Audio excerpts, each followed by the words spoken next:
Well, Melo, I was there when you punched the guy in the face. Oh my God. How you go left like that? That's a sharp one. No, but I was there. All right, we was there. I'm everywhere. Yo, come on, I'm man. everywhere. Yo. I'm everywhere.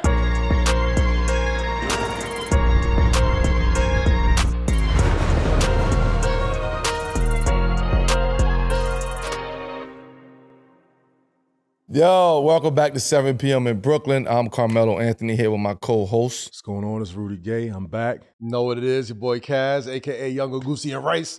And this is a Wave Sports and Entertainment original presented by FanDuel, the official sports betting partner of the NBA. Guys, this episode is going to be so much fun. He needs no introduction, but if you're a New Yorker, if you're a hip-hop head, if you anything, this Bronx legend, sneakerhead extraordinaire. And according to CC Sabathia, a legendary softball pitcher. That's a fact. That is a fact. And for my money, one of the greatest storytellers in all of hip-hop. Ladies and gentlemen, the one and only Medium Joe. Joe Cracker. But let me tell you something. I showed him a picture the other day. I posted on my story. My number one fan in my softball days was Big Pun. No way.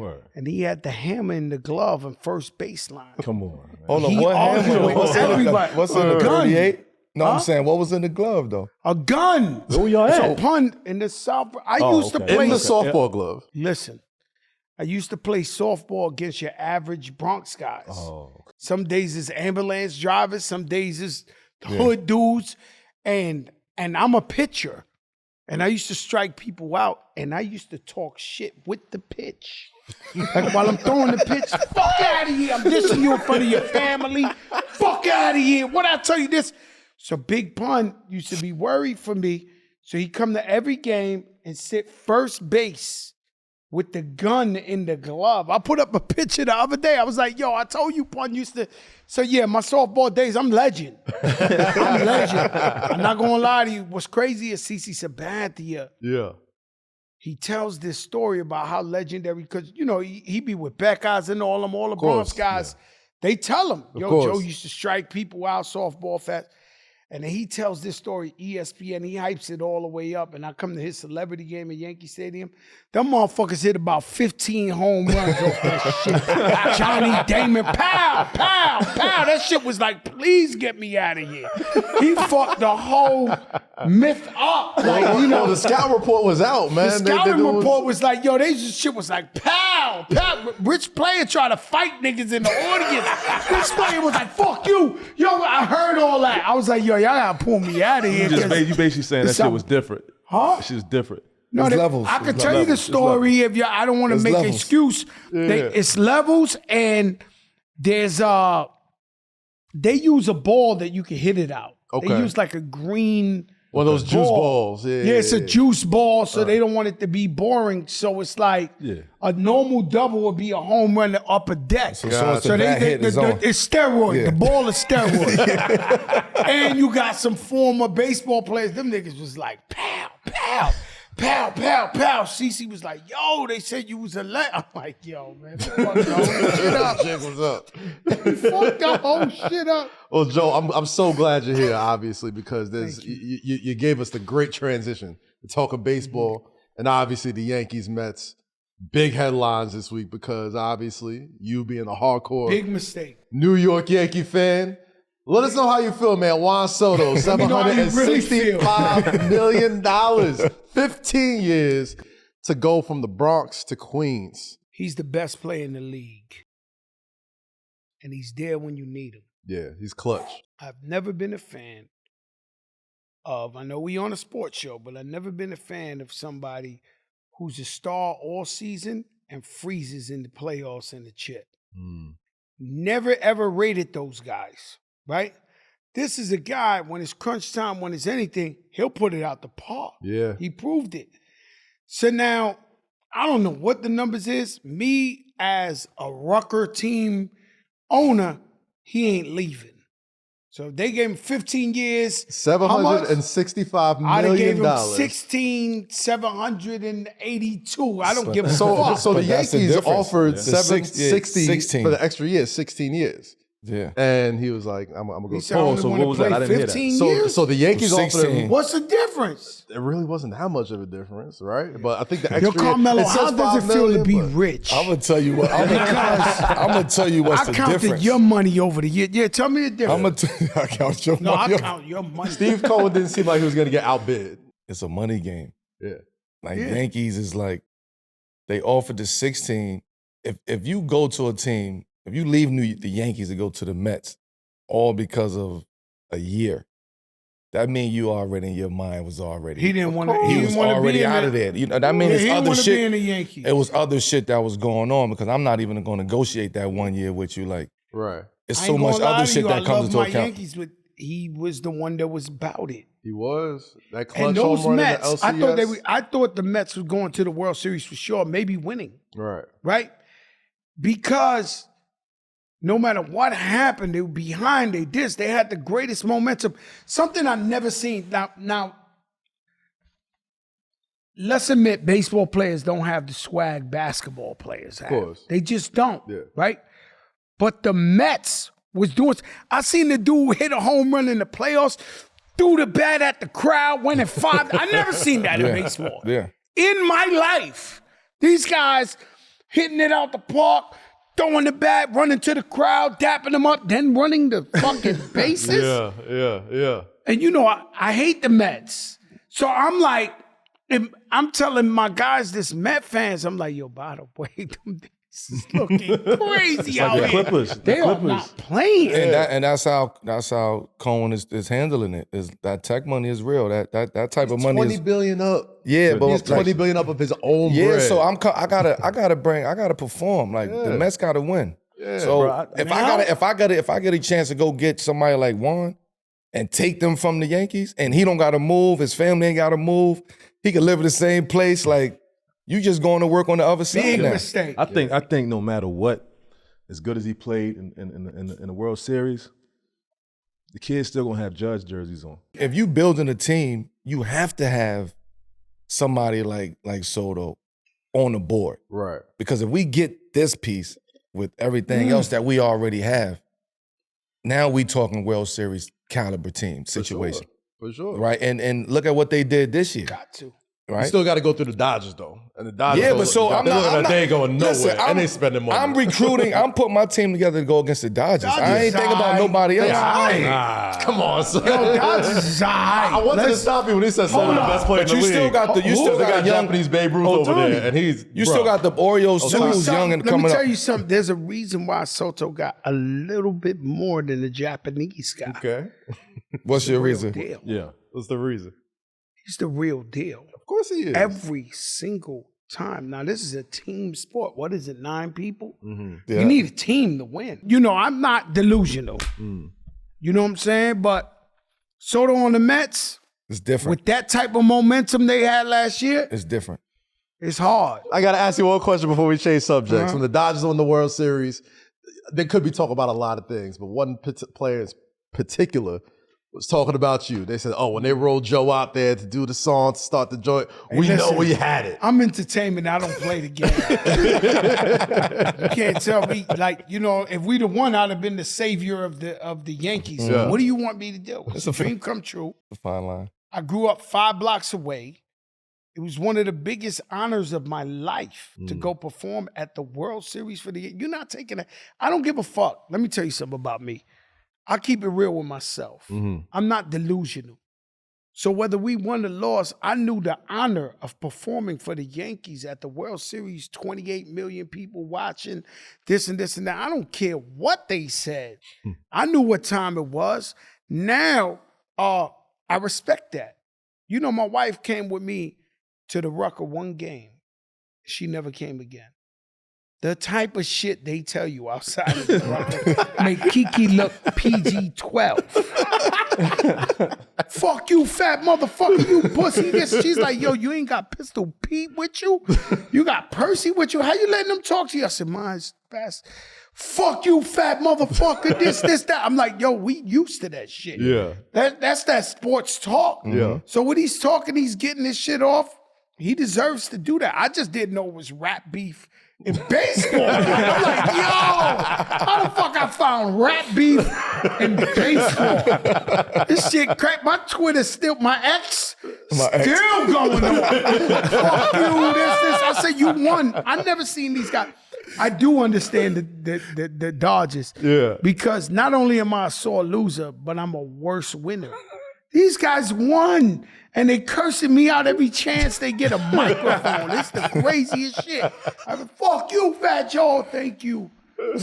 Ice Cube's a legend. Like, what the fuck you want me to do? They trying to start East Coast, West Coast. Me personally, it was beautiful for hip hop just in general. You have Cube, Joe, LA, New York. I just thought it was beautiful in general. I mean, come on, let's be like, shit talk's beautiful, man. let's be Fun quite to get. frankly, like, let's be quite frank. Like, who else gonna do that for the Yankees in the Bronx, home? Nah, but give it up to the Yankees for realizing that, though. For sure. You know what I mean? He's the Listen, guys, representative of that. Like, he's the Let me representative explain of something that. to you. I don't smoke. I don't drink. Well, I do drink sometimes.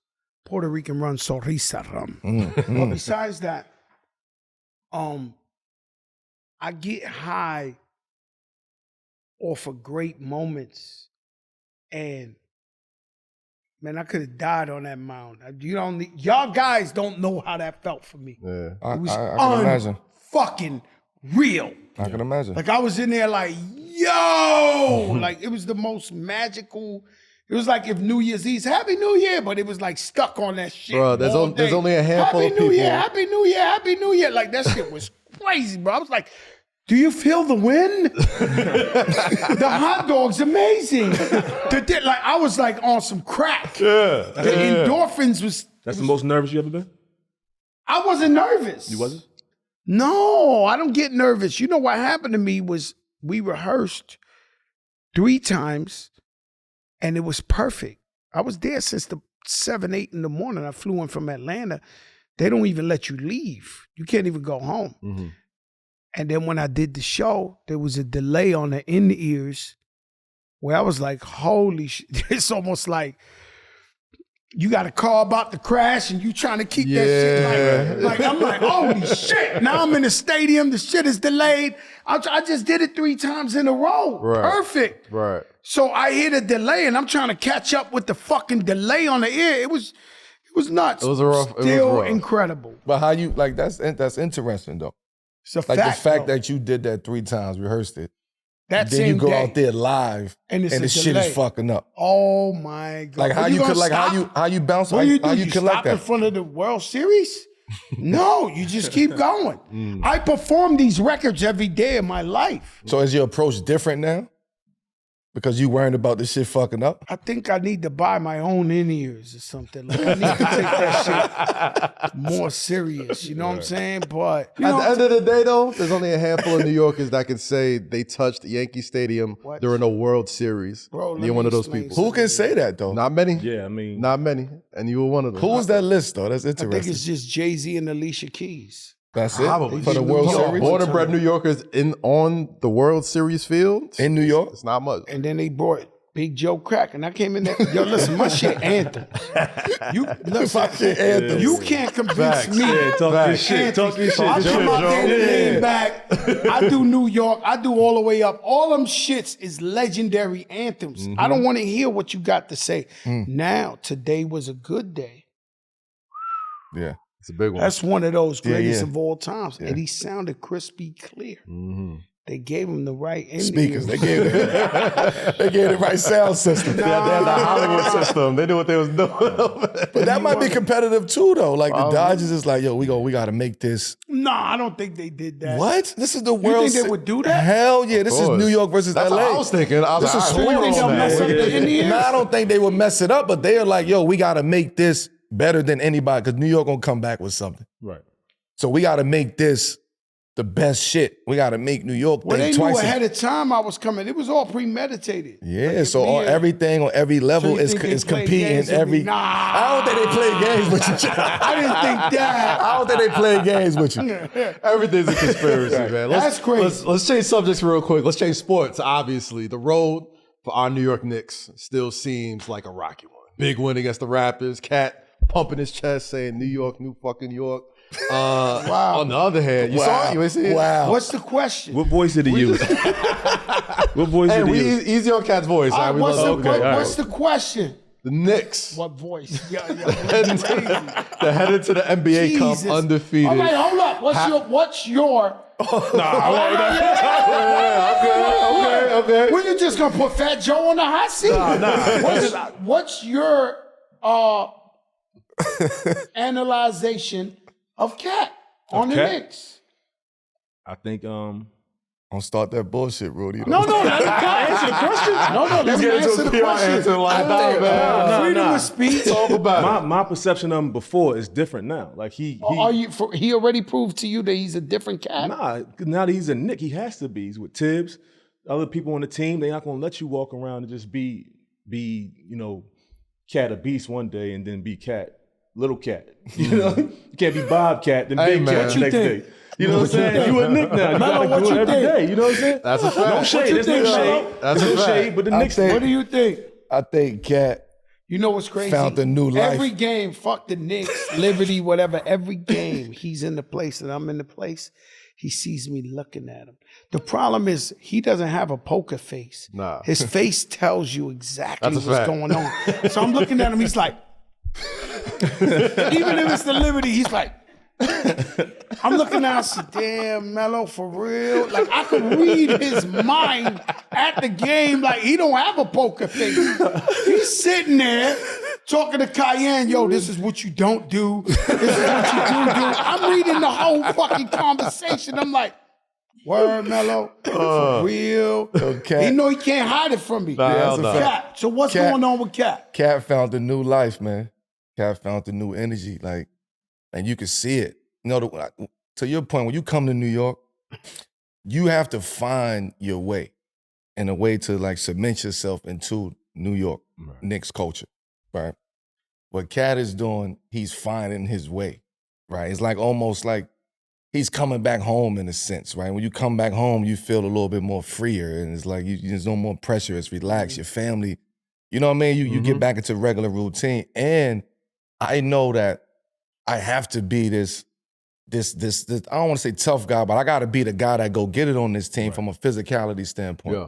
And that's the only way that New York is going to accept me to be able to go out there and shoot all these threes that you shoot. You feel what I'm saying? Like, we want to see the nitty and gritty part of Cat. So what you seeing now, him hitting the three and walking off in New York, like, that's a different energy. Yeah. We ain't never see that from Cat in He's Minnesota. Dominican, man. He's Dominican, man. But that's why some players might be like, yo, they might not believe in that with Cat. Let me ask you something. Is the tickets too expensive in Madison Square Garden? Because I thought the minute he came, we was going to see the Dominicans up there.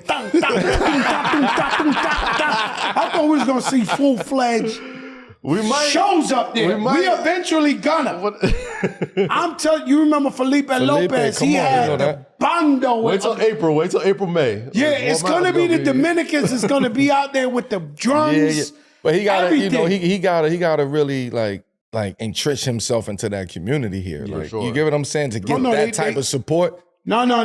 He's know- Dominican. and Yeah, they no, love I'm him, saying, and no, they- I'm saying like Felipe entrenched him. He grew up in the Yeah, fucking. but this guy, I'm telling you, they embrace him. They proud of him. I just ain't see the Dominicans yet. This is what I'm And talking you know about. the Dominicans come. This is what I ain't talking about. Yo. Even if they can't get in, they'll be outside the garden playing that They shit. gotta cold start serving outside. It's tostones at the garden, it's bro. too cold Now, outside. I'm gonna say some shit that might sound like blasphemy, Okay. especially around two legends, especially around this scoring. Number 10? What is it? 7, 8, 9. Most scoring in the world. I went to see the Knicks. Now he knows I've been in enough games. Hip hop, basketball is right here with hip hop with me. Yeah. With my first love. I love basketball that much. Every single day I'm watching basketball, whether in person or on TV or whatever the case may be. I'm going to say something that sounds really, really crazy to you guys. I don't think I've seen a better offensive big man in my life than Cat. Mm. Now, You got a case? no. I'm gonna Offensively. untie my shoe on this. See? He's got a case. Let me explain something to you, right? Get comfy on this. Listen to what I'm telling you. Listen to what I'm telling you, right? Because Melo got everything, but what Melo really got is that step. Yeah. See, I knew Cayenne reached a different plateau when his father was trying to teach him that. I've been watching you your whole life trying to teach him. There's a reason why you're the scoring champ is because you had a move that no one could stop. It's just you had that little jab. They just can't stop it. Luka Doncic, he looks slow to me. He come down and do the same move to you 30 times and you can't stop it. Rucker, Kareem Reed had that spin shit. They just couldn't stop it. So every player I'm mentioning that are phenomenal players, they had one go-to move, maybe two. I've sat in the game and watched Cat do 10 moves. You cannot know what he's gonna give you every single time he comes to you. Hit it with the left, hit it with the right, spin on you this way, that way, that with the 3-3. He's dumb. Like, I mean, dumb. Yeah. And I'm talking about greatest. Yeah. You know, I'm talking about Elijah Wan. Yeah. I'm talking definitely I put Jokic in there too. Shaq is the most dominant big man, but he ain't doing. I'm telling you, I watched this boy do 10 different moves every game. That's impossible to guard. Now the flip side is, can he play D? And that's the problem with the Knicks. We can't outscore every single team. So at the end of the day, if you do not play D, you are not winning the championship. And to me, they are not playing D. Well, they got him a little better. They got Precious back. Mitch is coming back. Precious is always good. Precious gonna help out. Mitch is good too, but you know Mitch. Yeah, Mitch gets hurt. God bless him. Hurt. Yeah. That motherfucker wobbling now somewhere. Hurt. Chill. I dare you to throw a camera on that dude walking right now. He looking like Bernard King is a legend. Like guys like that, he's walking like them now. Like he's done. We cannot sell this guy. No. You cannot. Let's go back. Let's go back though. Let's go back to the Cats thing, to the Cats situation. Don't forget that conversation. We're gonna put a pin in that. So you believe that Cat is the best big man offensively ever? Yes, you know why? He played in Minnesota. And God bless Minnesota, but we're not really watching Minnesota like that. Now I do. It's my second favorite team because they got Randall and Divacheco over there. And they got Ant-Man, who's a beast. But we're not really watching them. There's just two different Cats we're seeing, by the way. Yeah. Well, Minnesota I'm talking about the one here. Yeah. So it doesn't matter if you saw Minnesota. He's doing some shit. That I just told you I was scared to say that publicly because I'm going to get crucified. I don't think you're getting crucified. He's got an MVP case. The man got... I think he does. What? I think he does, definitely. Rudy, let me explain something to you. This guy is doing this, that, spinning this way, spinning that way, doing the three, doing it. The guy is dumb. Yeah, I'm not disagreeing. I'm just saying I want people to hear your take on it because you have a very interesting take on that. My take is he's too hard to guard. If he was the Rucker, they would call him too hard to guard. If you in front of him, you see, in the Rucker, Kareem Reed would do the spin move and they would get so mad because they knew what he was going to do. They couldn't stop it. Just like I told you, your little jab step, Luka, they know what you're going to do. They just can't stop. They're mad because they can't stop it. I watched the guy do 10 of those moves.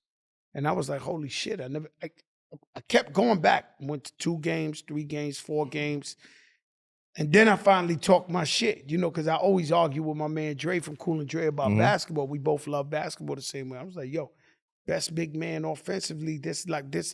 I'm telling you, this guy's special. Now, with saying that, I might be putting too much weight on his shoulders, letting y'all know that if they don't play defense as a team, they will not win a championship. Yeah. We just talking individual. Fuck the defense right now. I think Cat is one of the most versatile bigs of all time. Who's better than him right now? It's a bigger man. Only one is Jokic. Not better, but like bigger. He's just more accomplished. And he had homeboy Murray. Bruh. You know what I'm saying? He had a real team with him.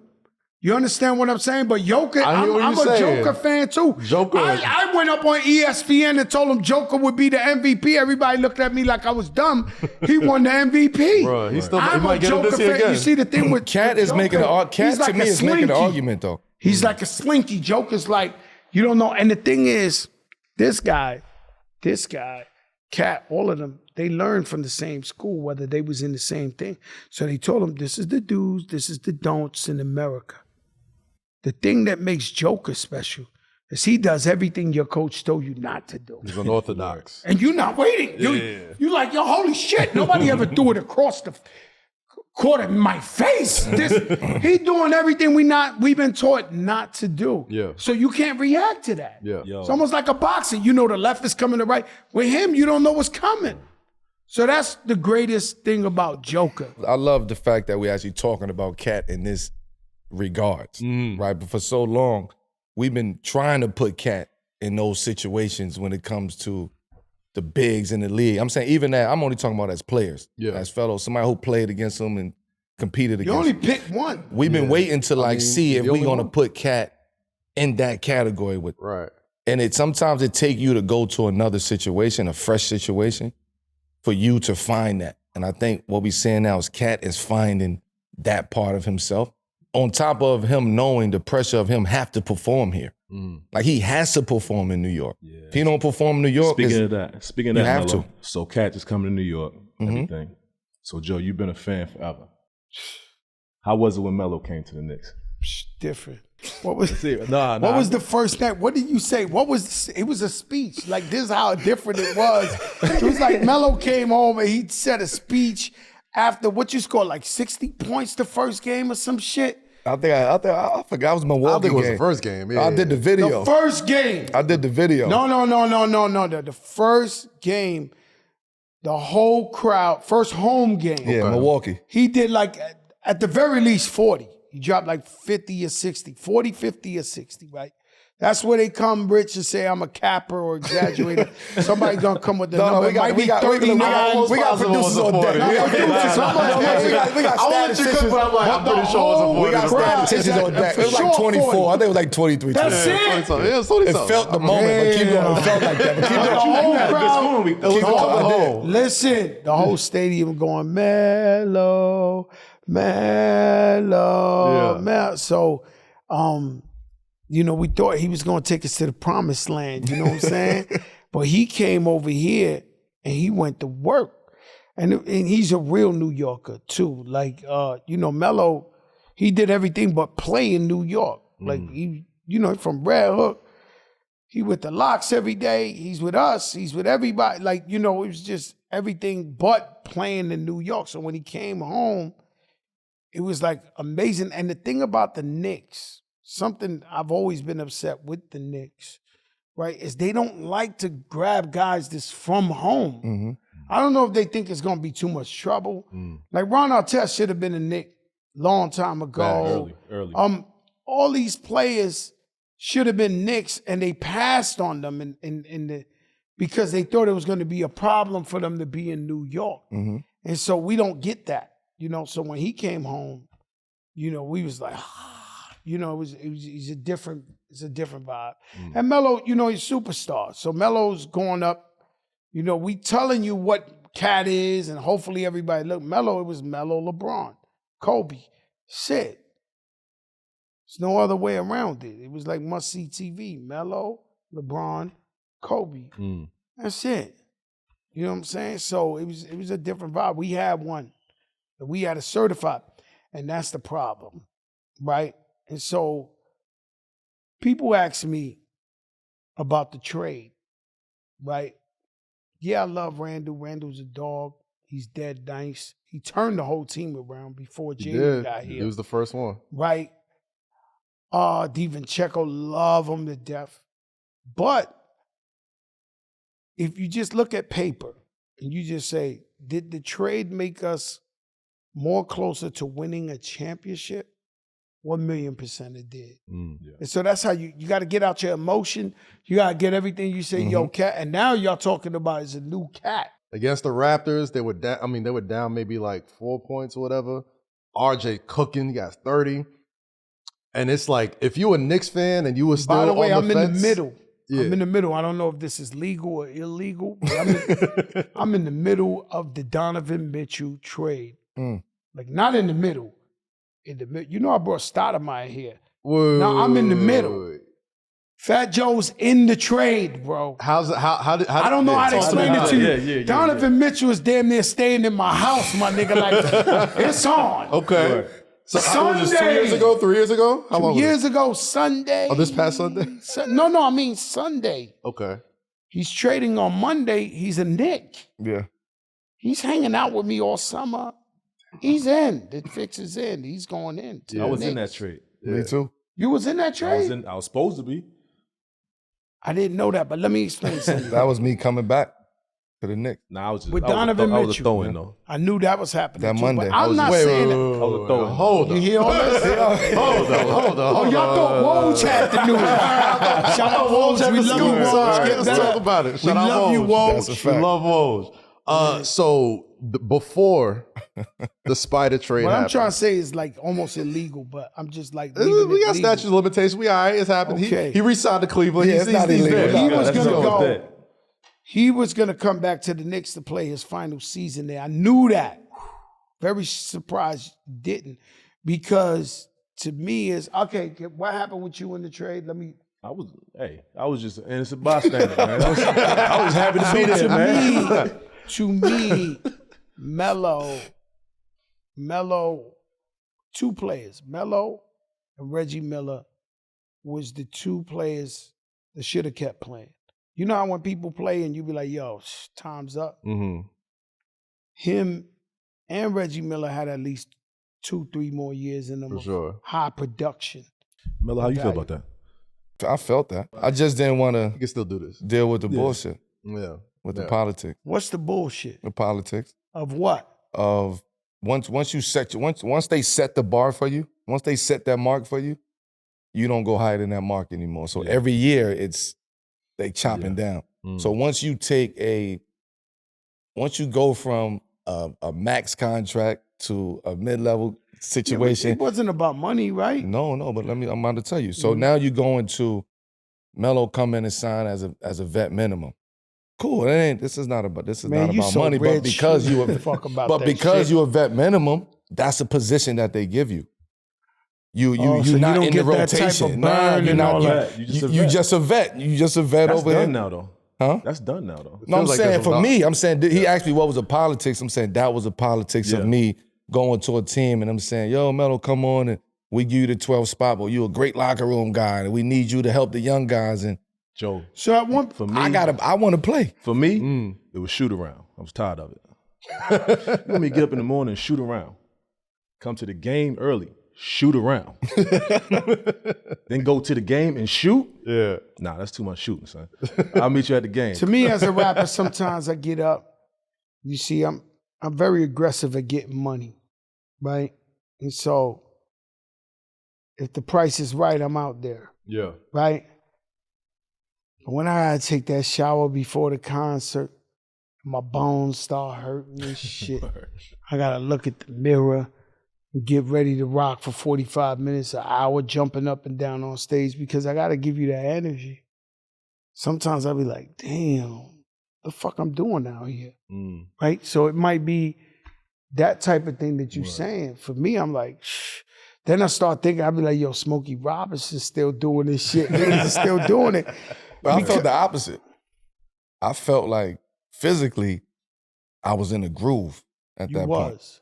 But it was like emotionally, I know that I'm not gonna accept what you're about to offer me. Right. There's no way I'm accepting a 12th man whether role. you know it or not, maybe you know about Fat Joe more than you, but that was the one stigma on your career. Absolutely. Where they felt like this guy won't come off the bench, this guy won't play team ball. If he ain't got the rock, it ain't happening. To your credit is you come up at a different time. I don't blame AI for scoring 40 points a game, 50 points a game. That's his Or game. Kobe, that ain't even his game. Yeah. That was the game. Until the game adjusted to the Euro League where they were just moving it around like Golden State. right? Yeah. The game was you got your one star and he shoots and everybody play their position. But being that he come up in that era, they stereotype you like, yo, Melo just want the ball. He don't want to play the team. He don't want to come off the bench or play team ball. And that was the stigma. Because it had the cat effect. Niggas wasn't watching Midwest Denver late at night. You feel me? So it's the same. So you wasn't really locked into Denver unless you saw Denver on TV or big games or you really was a fan of the Denver Nuggets. Like, you gotta remember at the time, It's a fact. nobody was locking into the Denver Nuggets. Like, No. You were the nobody, only- right? So when I got there, it started that wave of like, okay, we're gonna pay attention to this. Yeah. And then now it started to go and go and go. So if you're on the East Coast, if you're in the South, if you're not on the West, you don't know anything about Denver, It's a fact. right? So the only thing you hear at this time is headlines, Word. right? Unless you're on TNT, ESPN. you read but headlines. once in a while, You read it's headlines. But if you late. watch the games, and this was my rebuttal to what you're saying, when you watch the games, nobody was saying that. Mm. The headlines was that on a day-to-day basis. People want to write that. People back east, So you said when Well, you just- came back to New York, this is a when I different- got back to New York, when I came to New York, they were able to see the headlines and reality, Mm. right? So now, hold up, every day, it's a headline, it's a headline. Do these headlines add up to reality? And I think that's what we seeing right now, and the fact that That's life everybody's right going now, back yeah. to, We're seeing that with Cat right now. we seeing that with Cat. It's like, I watch them a lot. I ain't gonna lie to you. Yeah. That's the world right now. Absolutely. Yeah. Because everybody got a voice. Everybody got some shit to say. Back in the days, it was like, all right, Stephen A said it or somebody else, that's different. But now with all this social media and everybody got an opinion. Yeah. It's You know, helpful that's why too, the though. world changed on me. And what happens is whatever they want to say about you is what it is. Mm-hmm. Yeah. It's no longer got to be real. What they say, if the lie's more entertaining than the truth, they run with that It's a shit. lie. Yeah. Now, I get what you saying, and it's very true. People wasn't tuning into that for sure more than this time. Like now, I don't even think we had NBA package at that time. Nah, it was the TV deals. Yeah. So you couldn't TV really, deals is crazy. you couldn't get it off. The stream. But it's interesting though. It's like even now hearing like the narrative now on me that I'm not playing, and it's like now people get to go back. And I like, seen you reply and to go- a tweet earlier Yeah, today. I like the reply back Yeah, now there was a tweet. because I really want to see what's your real issue with me. Like, you know what I mean? Like, it's forgot regular exactly what it people. was, Like, if yeah. you saying like, yo, I don't fuck with you, or you was whack, or you Yeah. did this. A lot of times, first of all, I say, yo, you never watched me play, Right. right? Right. So I ain't gonna say nothing to you. Cool. Go ask somebody who watched me play. Then other times I will engage with you to see where you taking this at in the conversation.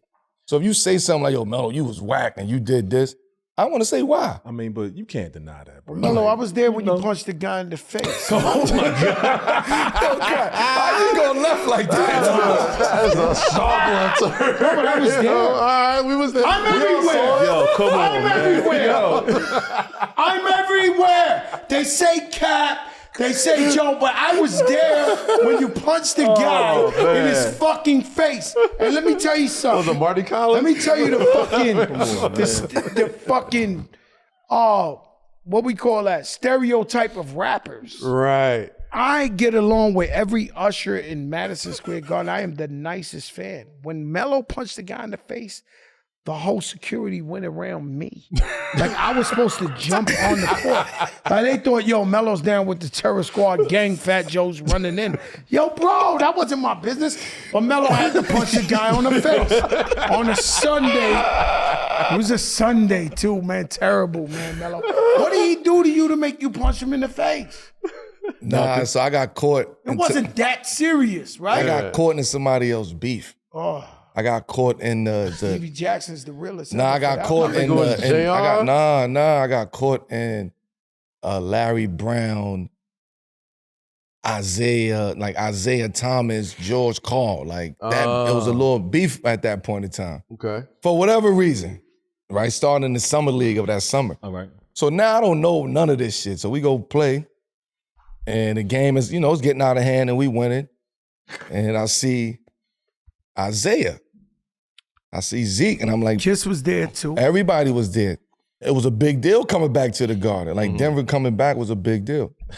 So we sit there. I'm looking at Zeke, and he like trying to get my attention. Like, yo, don't go to the hole. And I'm like, what? He like, yo, tell your teammates don't go to the hole. As he's saying that, we go back and forth up and down the court. We get a fast break. I think Andre Miller throws it to JR. Now, we already winning. Like the game, we up like 17. Soon as JR gets, I already know what type of time it is. We in New York. We in the Garden. They only seeing us one time. We out of here. I knew he was gonna do something crazy on the dunk.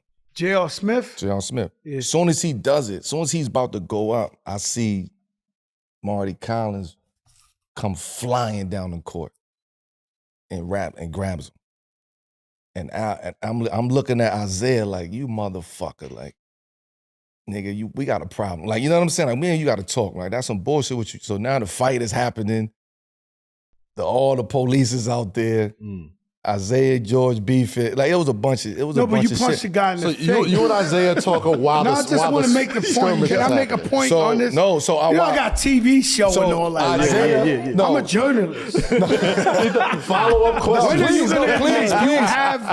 You punched the guy in the face. I even was like, I remember how you punched him. So JR, you punched him and then you backed up. Like, you did this. You punched him and watched your work. You backed up like floating. Like, yeah, I remember that I ain't watched the work. I had niggas coming from this way. I had to get the peripherals. What was that suspension like? So what was this suspension like? JR and Nate was fighting. Yeah, I saw that.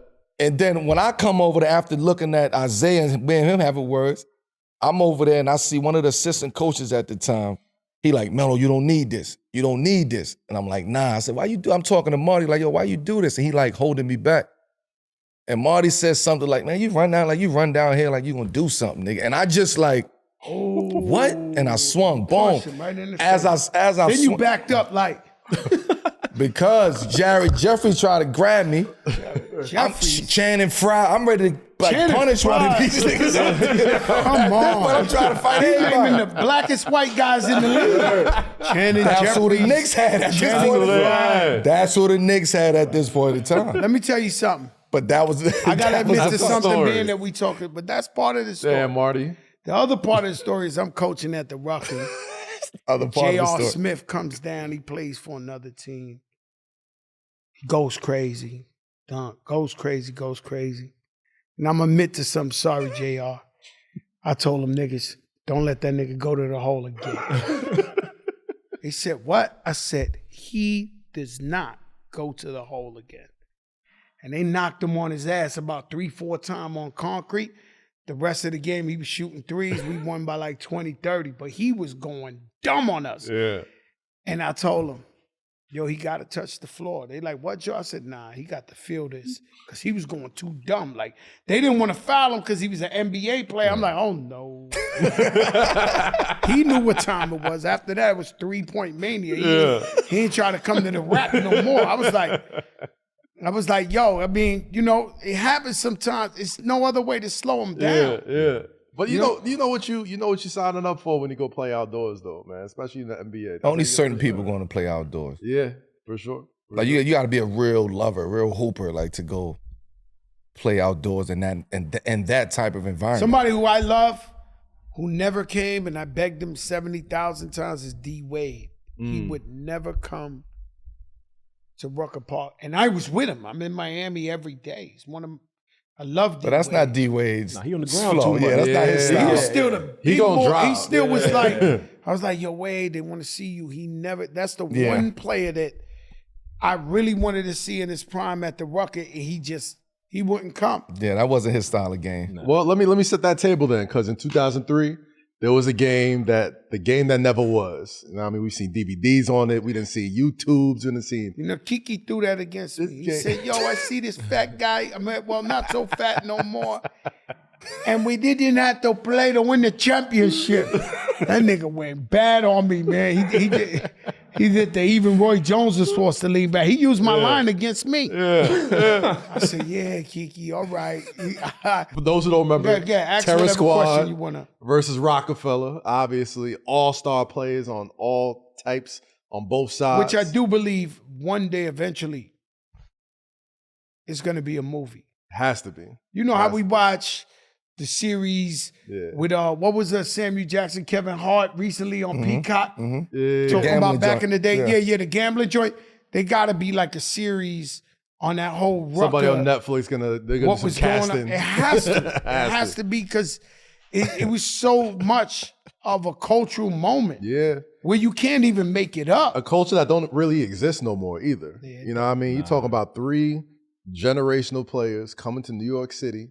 You know what I mean? With 2 of Who the we biggest- talking about? No. There was more than 3. More More than than 3. three. It was the But I whole mean, like, NBA. both sides. Like, I'm talking It about. was the I'm talking about. NBA, bro. I'm talking about from that age. I'm talking about like LeBron's just getting into the league, Melo just getting into the league. Like we don't.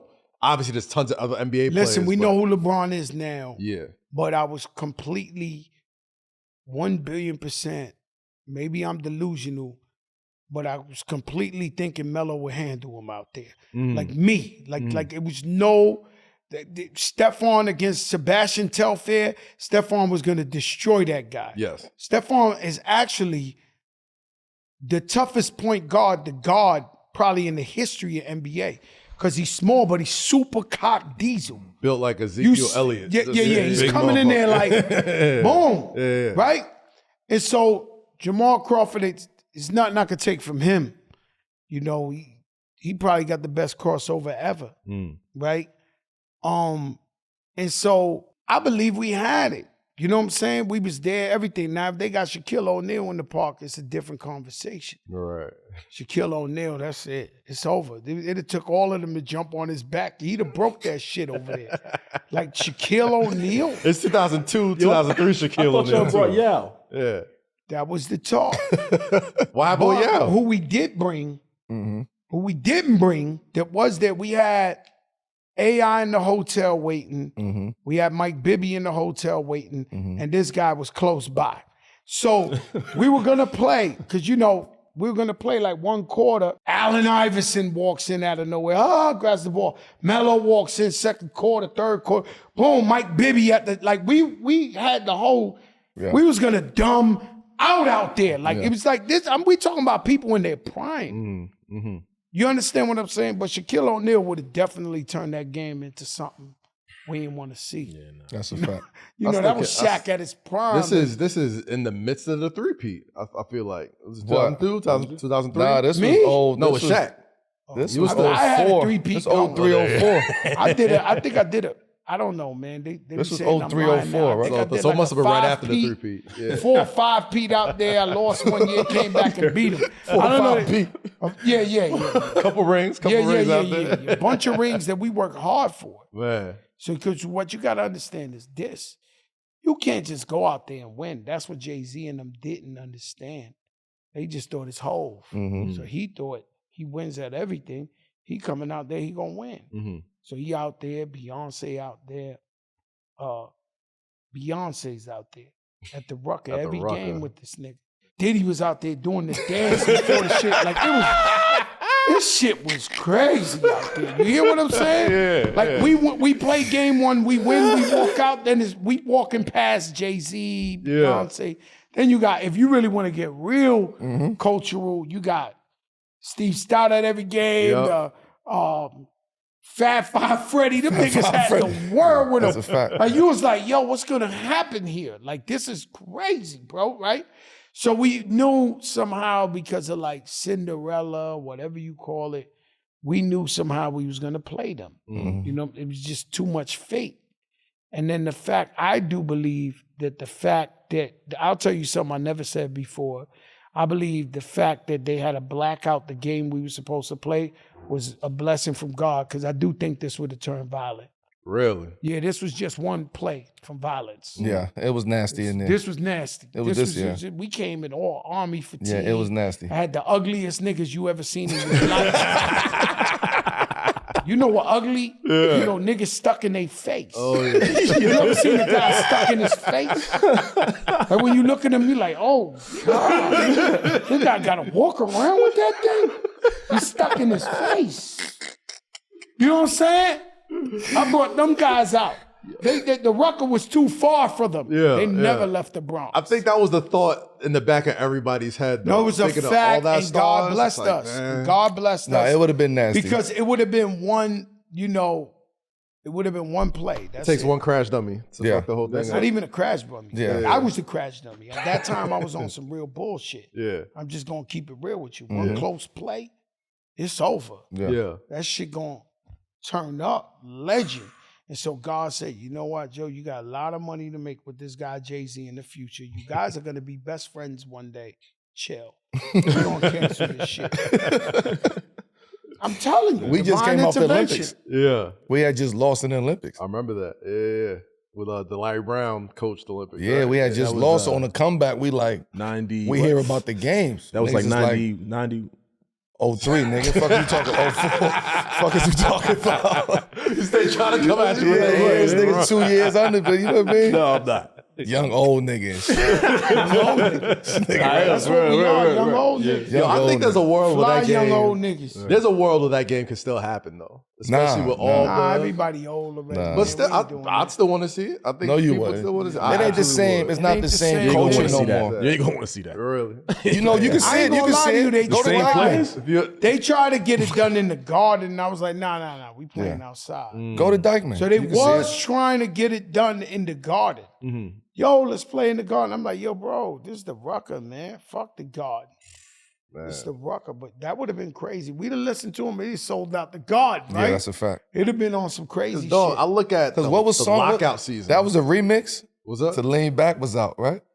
Lean Back was up. That was- Lean Nah, Back nah. came out. No, right no, after the that. remix The remix to Lean Back came out after that. after the game. But the Lean Back said we didn't have to play to win the championship. Yeah, Kay keep telling me Yes. to speak about the Rucker. And then you got to understand, Yes. Jay-Z was talking about Starberry. Quarter at the light, you could lose Yeah, your yeah, life. that was that. All of that. Mad Yeah, it was shit there, yeah. going on out there. That was all of It that. was Yeah. highly Yeah. I was with intensified. Steph on the bus. USA team.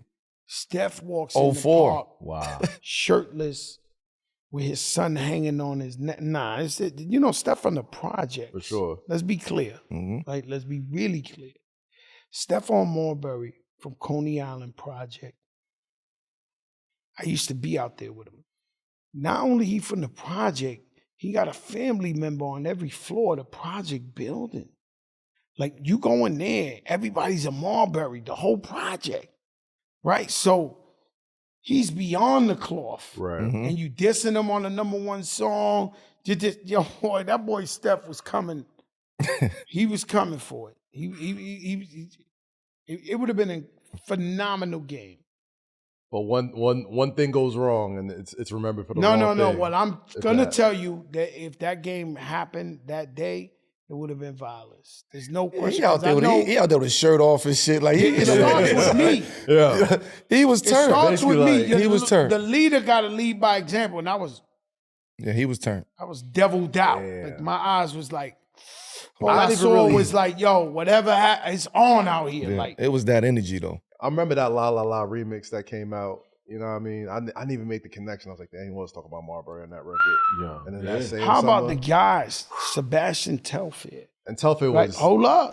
this nigga. He can't fuck with Stephon. No. Listen, but we raised him Mhm. like your son, He was in high school. right? Yeah. His son, I might have reposted his son going to Syracuse more than him. It's my nephew. We love him, right? Of course. We knew Sebastian like that. Mhm. We used to buy him 4 chicken wings and French fries before he had money. The season come, he goes, plays with Jay-Z against his cousin. We never understood. We were so destroyed from, we knew this kid since a kid, a baby. Yeah. And he go on the other team? Yeah. He was nasty. Man. I seen him give guys the bobblehead a bunch of times. He was trying to play him. crazy. Yo, bobblehead. Bro, nah, Yo, he was Telfair- giving him the bobblehead. Telfair had a cultural. You know when a nigga hit you and you like, you might be falling? I seen him do that to dudes insanely. Yo, insanely. That boy had that. He was nice, but he wasn't. You know, Stephon Marbury's just too wide body. And then let's not even talk about AI or Mike Bibby. They was there too. Al Harrington, Zach Randolph was there. J.O. J.O. was there. What's your man? Wasn't Larry Hughes supposed to play? No, Larry Hughes wasn't supposed to play. Somebody else really, really good. I forget was there too. The Shawn Matrix Marion? is with us. Matrix, The Matrix is with us. Matrix. And Matrix is ready for the park. Yeah. Matrix was coming out He there. would have hooped. He would have hooped. Yeah, he could hoop at that He park. played though. for me. Yeah. He was out there doing the alley-oop, 360s, like he was not playing. And Stevie Jackson was with us. Yeah. Stack was- Stack was there, ready to go. That's why I tell you, violence in the park. Let me tell you something. Yo, they played a game on Steven one day. Yeah, it was nasty. So I'm gonna tell you, they played a game on Steven, right? So Stevie Jackson, he started out with a 10-day contract for the Nets. Stephon used to go there. I ain't gonna lie to you. You know, I used to give him my jackets off my back. Like, yo, Steve is fucking below zero. You ain't got a jacket? Like, he was just getting in the league. Right. So my bond with Stevie Jackson is on another level, right? And so he comes to my house in Jersey. I go to my room to change, and niggas is dying laughing. It's mad niggas. I'm just trying to tell y'all a story. Everybody's on the floor laughing. I say, yo, what's going on? It was like, yo, niggas told Stevie Jackson that the neighbor is racist. He killed your dog. Yo, bro, I ran outside. Steven Jackson was banging on the neighbor's door. I never had an argument with the neighbor banging. Yo, I'll fucking kill you. Yo, this. I had to run outside. Yo, Steve, they joking. That nigga bought that life on another level. He was banging, and I never even met my neighbor. I'm like, yo, bro, what's wrong with you? Don't listen to these guys. I told them niggas, yo, you know he's crazy. Like, y'all gassing up the y'all gaslighting up the wrong dude. Yeah. Nah, Steve is my Gaslighting brother. the wrong dude. Yo, what?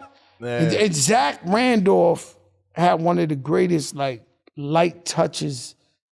And we had them all. That was a squad right there. They Joe, gotta make a movie for it. They have to. I love to see the casting. Who plays who? You know what I mean? Get some actors in there. That'd be Crazy. funny. Somebody told me my man, he's not a LeBron fan. And he said he hates the fact that his son watches Space Jam every day and thinks LeBron's the greatest player ever lived. He's like, yo, this dude be like, yo, what's up, Simone? He's like, yo, LeBron James. He's like, yo, his dad is like, yo, I made this guy. He watches this movie 20 times a day. He thinks this guy's the best. You know, I'm like, yo, B, you know, he's one of the best. The NBA is back, and FanDuel, America's #1 sports book, wants you to catch all the action. And right now, FanDuel is giving everyone 3 months of NBA League Pass. All you have to do is to catch every tip-off and buzzer beater is place any $5 bet on the NBA to get 3 months of NBA League Pass courtesy of FanDuel. So just visit FanDuel.com/7PM to make every moment more this season. Make every moment more with FanDuel, official sportsbook partner of the NBA. You would think graduating from the game means slowing down and taking things easy, but I'm busier than I've ever been, and I need a fitness regimen that can keep up with this season of life I'm in. So fortunately, there's Peloton, a great tool for adapting your routine to your needs and schedule, no matter the season. And no matter where you are, the challenge is always there. With Peloton's All Access membership, you can work out anytime, anywhere, like at home, on your bike, tread, and row, or on the go and at the gym with the app. Peloton's variety of stretching and recovery classes ensures that you can keep your body moving at 100% and prepare for the next athletic challenge, be it running, cycling, or one of the many other disciplines Peloton has to offer. That's right, from strength training programs to get ready for game time to meditation and yoga for the post game. Peloton has what you need to keep you on track to achieving your goal. So find your push, find your power with Peloton at onepeloton.com. With the holiday season in full swing, I've been giving a lot of thought to what gifts to get to my family and friends.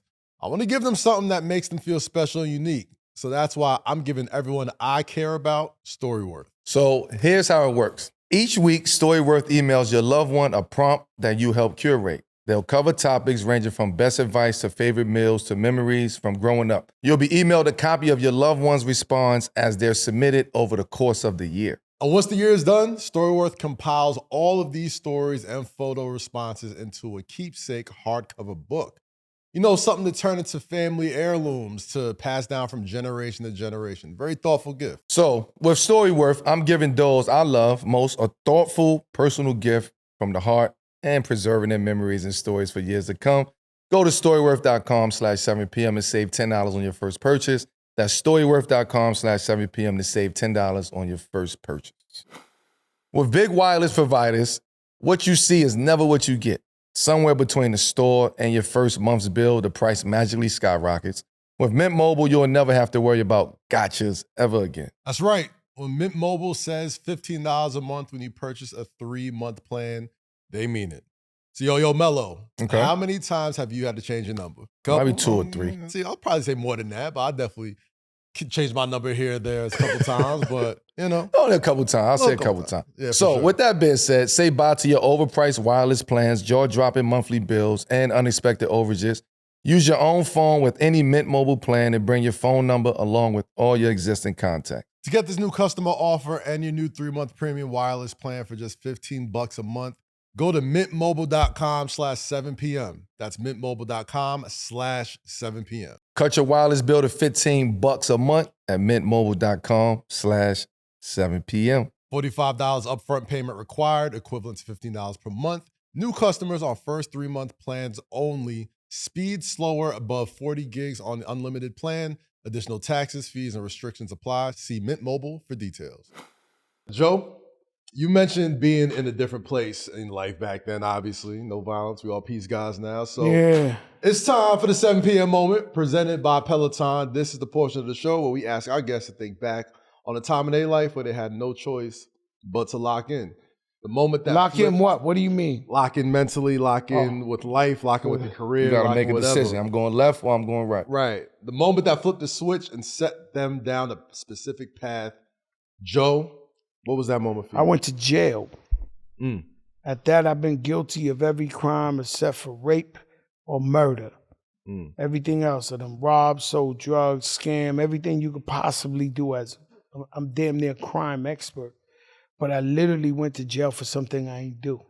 Right? I had an accountant that robbed me and wasn't paying my taxes, and I had to go to jail for him. Then I had to pay back the money that he stole from me to give it to the IRS before I went there. Then they gave me a penalty, $1 million penalty, million something for, I mean, this shit was crazy, but that's when we always moving. So right now, I got 5 other interviews, right? We always moving. But when you sit a guy down like me for 4 months in a cell and all I could do is think, I came up with the whole plan. And so what you see now, when you be like, yo, Joe's a great businessman. Joe's just, I did it there.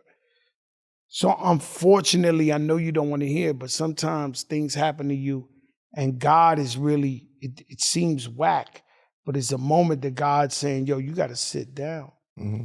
You know what I'm saying? Every time I'm about to come up with more money, God give me he let me catch somebody stealing. And it's painful because these are people we could trust. Mm-hmm. But somehow he does that and he says, yo, you're about to get more money. You don't want these people around the money. Right. You know, so he sat me down and I came up with the whole business plan to where I would be now. Of course, you need God, you need luck, you need all the way ups, you need stuff like that. But you know, all the way up, I'm older than 40. Nobody ever came out with a #1 hit in America after 40 rapper. Mm-hmm. So I remember you think U2. I was going in the studio and young niggas had purple hair, yellow hair. Them niggas looking at me like I'm Will Chamberlain, my nigga. I'm sitting in the studio, they're like, what is this old nigga doing here? Like, no, I swear to God, I'm on the couch. You know, how do you motivate yourself when you all the way down, right? And then you got, the game is changing. they laughing at me. I see them laughing at me walking in the studio like, psh, old head, what you? Then we come out with All the Way Up. But at that point, we knew we was gonna open sneaker stores. We knew every type of business move you see me do, it was already premeditated at that time. And so that was the moment that changed my life. Like, you know what I'm saying? Where I was like, and then it wasn't, you know, we all have this problem, right? You guys are older, but you look young, y'all fly niggas. It is what it is. I've been hot since I was 19. And so I've been used to going to any city and sitting on a couch at the biggest party, popping the most champagne, iced out and fly, to where you don't realize you're getting old. Mm-hmm. There's certain rappers I wouldn't tell you publicly, but I could tell you and you'll be like, yo, that are like almost 50, but still acting like they 20-something because they don't know no better. It never came a time where somebody grabbed them and said, yo, bro, you 47, right? Talk about basketball. I'm in jail and they make up a league 40 and over. And the dude comes up to me, yo, G, you joining the basketball league? And I said, what basketball league? He said, 40 and over. That shit said 40 and over, 40 and over, 40 and over. Nigga, I went in my cell. I was like, yo, this nigga try to play me? 40, and I'm like, yeah, you 43, nigga. Like, how about you still on the couch thinking you 20 years old? Yeah. Now, I immediately realized that window of opportunity has to be, because I know I'm a hip hop historian. I know nobody did it over 40. Know what I'm saying? So it made me realize, yo, you over 40 years old. They took all your money. How you gonna come back? So now I gotta really be up in there like, yo, I gotta get back to it like in another way, because before, if that wouldn't have happened to me, I'd have still been on the couch. Was that difficult for you? Like What? That time of the time of you being around a younger No, I'm gonna tell you the truth. generation. I'm like Melo. Okay. You know what I'm saying? I really Okay. think I'm the shit. So I'm really confident. I think I'm the shit, and I'm gonna drop step them niggas to death. That shit you do, I'm gonna do it to them. So I knew I was gonna catch something. Like I Okay. was like, stay in the studio. Yeah. Stay in the studio. You're gonna catch something. You're gonna catch one. You're gonna put one out the park. And before, when I did it, I said, Remy just came home from jail. I was like, yo, Rem, let me talk to you. So I talked to her, and I was like, yo, think of a pin. You know how the thread goes through? Because I be thinking that me and Remy is Snoop Dogg and Dr. Dre. That's just me. I feel like whenever we put something out together, that shit go. Y'all have an undeniable chemistry. This is what I'm saying. And so I told her, I said, I made a joint that I think is gonna go, go, go. She was like, she's doing bad, I'm doing bad. She's like, for real, bro? I said, look, if we do this right, anytime the people see us, we go number one. If we do this right, we can have a number one. She was like, word, bro, I never forget. We do the song. She was actually nervous to do the song. Like, she was like fresh out of jail. And I'm like, yo, sis, talk that shit. Like, let's go. Like, you know what I'm saying? Like, let's go. So she ripped it down. And I remember we about to shoot the video. I'm telling you, we was down, right? So I take it to Birdoff's and I'm like, yo, sis, you know, gotta rock this Joe J. Gabbana. You gotta get this fur. You gotta get, she was like, yo, you paying for it? I said, no, I ain't got it. You gotta buy it. But look, if the shit don't work, I'll give you the money back you spent on the clothes. I'm already paying for the video, the song, the everything else. But I like gassed it to buy the fly. And then when the video came out, motherfuckers was like, oh, these the guys we love. These the guys we know. All the way up. And I'll tell you a crazy thing, right? Because the beauty of not being hot at all times is because you never really know who's with you. If you big the whole time, right? The snakes don't really reveal themselves like that. So what happened to me is my career has always been like this. So when I come back from taxes, I'm sitting on the couch. Nobody calling, nobody pulling up. It's just me and my Haagen-Dazs and my brother Rich the barber. I mean, the Haagen-Dazs Rich was like, yo, you're going to get it back. I'm telling you, Joe, this, that. I'm like, You know, it's one thing to be rich and then not have it. And you've been rich for 15, 20 years. Now you broke. You sitting on the couch. Broke, everybody got still the house on the water. It's still a brand new Benz. It's still, but it's broke because we used to this life, right? Relatively. So I'm sitting there and so we shoot the video, right? I gotta say this is the jewel for everybody. We shoot the video, we put the record out, say on Thursday. By Friday, remember Aces was the #1 strip club, a big strip club in New York. By Friday, the owner called us and said, yo, I want to do the single release party. I got a bag for you, this, that. This one day of all the way up. We do the party on Friday.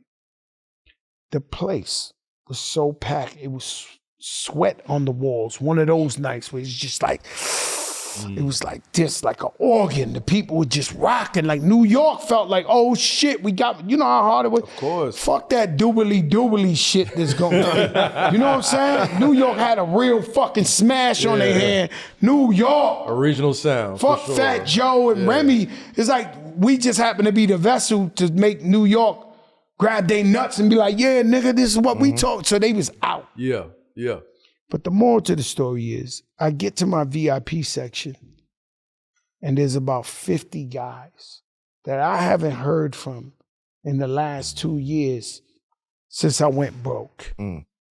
I barely could fit in the thing, and I'm looking around, and I'm looking at all these dudes I put on private planes. I gave them money. I took them around the world. I paid their bills. I paid their rents. They all here. They're like, yo, we did it, God. We did the shit I was hearing in my ear. The night ended. I'm walking out. They turned the lights on. And I stopped at the door. And I turned around. And I said, You.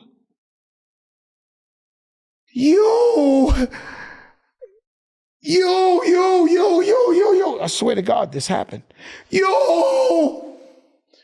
I don't want to see you niggas again in my fucking life. That's real though. That's real. I said, Pistol, Rich, Percy, none of these niggas. And Remy came up right next to me and was like, that's right, bro. Yeah. That's right. And we walked out into the garage. We ain't never see these niggas again. And that's how you keep your circles smaller, because if not, you let these thieves come back in there and these people who use you. That's another form of God telling you, yo, this the time. You uncomfortable. I'm sitting there like, you know what I'm saying? Imagine you a ball player, you the hottest, and then you go lukewarm and they up off you, and then all of a sudden you heat up. With it. I was about to say, like, y'all had to have dealt with it in that way. Yeah. Yeah, I mean, I'm out the league for 10 months. This You know, the Hoodie Melo era. You rich though, and you got commercials. It ain't that much money in the world. It ain't that much money in the world that'll make me go through that again. Was it more of you how don't, people to his looked at point, you don't know. You think you know who's with you or who's around. Yeah. But when you down and out, when you sitting on that couch, I sat on the couch for 15 months. I felt like I was doing a bid. Not want to come outside, not want to talk to nobody, no parties, no events, no, none of that. And you're waiting for somebody. You're surprised. You're just like, you're waiting for somebody to pick up the call and be like, yo, Melo, what's up, my brother? You're waiting for anybody. You're waiting what for about you? Same your experience? phone ringing is the best thing for you that day. Right. Because somebody calling you, it's like, just to check up. Yeah, but because you don't get that. Yeah. You know what I'm saying? When you down and out, me, I'm different. I not only put niggas in the game and made them millionaires, I protected the whole rap game against Coast, against you know how many rappers' lives I saved? They came to me and was like, yo, Joe, they on me. Yo, I got the extorter of all extorters. I got the shit I dealt with. Like, I'm not a regular rapper. I'm not lying to you. It's like, I saved so many rappers' lives. Like, I mean, lives. They were about to go. And I went and put my life on the line for them. And my phone never rang. And so now, yeah, we mumble and jumble and we smile at everybody. We dap everybody. But I know I'm not gonna lie to myself. The worst thing you could ever do in your life is lie to yourself. So I know I'm like, yo, okay, everybody cool, but let me just take care of this little daughter I got. Let me take care of my wife. Let me take care of and you know, I know what really matters. That's a blessing though at the end of the day, man, because you see clearly as hell after all that. Once all the other stuff, all the extraneous stuff comes out, and then you get the opportunity to really see what people are for, especially seeing the heights all three of y'all have seen in y'all life, that's a blessing at the end of the day, because that's who you're going to be with. Yeah. That's a real lock-in. After hip hop. It's a blessing. That's how you lock in. It's just when But you, people it's just love when the you love. go through that though. You know, we yeah. love the love, and we thinking, you know, we got survivor's guilt because we grew up in the hood. Now we got money. We trying to take care of everybody. Somebody's mother, to this day, somebody's mother breaks her hip. Fat Joe's giving them the money to fix it. That's a fact. This, that. So funerals, this, bills, lawyers, this, whatever you name. Yeah. Right? Anything that go with that. And then to see that they don't have that same, it ain't reciprocated, it really hurts. And so that's almost like when you see the Bible and God says, I never make references to that, but it's true. But when you say God, you know, God's in the desert and he says, yo, God, where you been? He said, well, what do you mean? I've been carrying you the whole time. Right. Those footprints are mine. I've been carrying you. You was too weak to even walk. And so you know, sometimes you got to go through that for people to reveal themselves and be like, all right, this is where I'm at on earth. You get one life. You got to know where you at in reality. Let's talk about this album, The World Changed on Me. It's just the most legendary, and I'm Let's the talk best. about it. And I've been telling people I'm the best. You see, they try to act like this is normal. Yeah. Fat old dude with the Louis Vuitton Carhartt with the shit on. It doesn't happen. Yeah. Okay? I mean, y'all the first class. No, it doesn't happen. Exactly. Right? Where we get more money with time, where we do whatever we want, this. So with my music and everything, they don't try to give me the right props. They just be like, it's Fat Joe. If I came out with the #1 joint in the world, you would be like, it's Joe. To be fair though, we knew he's coming. As a hip hop fan, hip hop is still so young. It's our first time seeing our heroes like grow old and age. So like we really, I mean, as a fan looking on the outside in, we still thinking this is normal? Yeah, like I mean, to me, like I see LL drop an album last year. It's like the Rolling Stones. It's like a Metallica. Like I all agree. These, like, you know what I mean? Hip hop is still growing. So like, you know, when you get a #1 with All the Way Up. But why do you got to give people their flowers when they die? You know, there's a law in New York City where the only way they give you a real street corner is if you die. Yeah. Really. Yeah. So basically, they tell your family, yo, he was cool. Yeah, but we give you flowers while you here. Yeah, but I'm just saying, though. So what I'm saying is I'm better than everybody. And get the album, stream it, and you're going to hear the music, the flows, the everything. And then, you know, somebody from my era, they talking about they had the Bubble Goose, the 40 ounce. Yo, I used to be on the corner. Nah, I'm talking about right now, nigga. The Drop Top Phantoms is out now. The Colors is out now. The Sable Furs is out now. Yes, sir. You know, we talking about that shit that's relevant right now. But Joe, we ain't talking about the old school, nigga. I don't even celebrate. If you ever notice Fat Joe, I don't celebrate 20th anniversary, this and that. Well, we did that one time at the Apollo because they asked me to, but I move forward. I don't dwell in, I used to have it. Right. It's right now. The music is now. Yo, I never, when I listen to your music, I don't see you try to appeal to the younger crowd. You just stick to who you are. And I see a lot of older rappers try to make young music. And That's where they messed corny. up. Because he said the Rolling Stones. Hello is the Rolling Stones. Yeah. On YouTube. But, you gotta know your place. So right now is the first time I ever chose an older route. Like I go compete with the young dudes at all time, but this is the first time my new single it got Babyface, #1 most added in America. But I'm accepting my age and my age group and my fans is getting older. So I said, let me and my brother Babyface is like beyond a hit maker, idol, icon. I don't even know. Still they don't even got words still for going. him. Babyface the flyest in the way every day. If you pulled up on Babyface in the supermarket, he looked like he's shooting a video. The nigga got gator Balmain shit on, like Full leather suits on. now. Right now, he's at a Starbucks with some Bottega shit on, looking like he at the Grammys. I never seen a motherfucker not take a day off. It's just Tuesday. For You know, us. we got our bummy days to where we got little sweats, some fly sneak. Nah, Babyface, he's shooting a video now, right at the bodega. In Kroger's. Yeah, he's in Kroger's or Ralph's with the flyest shit on in the universe. So on your album, I don't want to cut you up. On your album, what is it? What are you looking like? What do you want people to take from this? Well, album? really nothing. How about that? Okay. Really nothing. This ain't about money. This ain't about status. This ain't about nothing. This is about art. And I'm gonna be honest with you. When Killer Mike won that Grammy, It inspired you.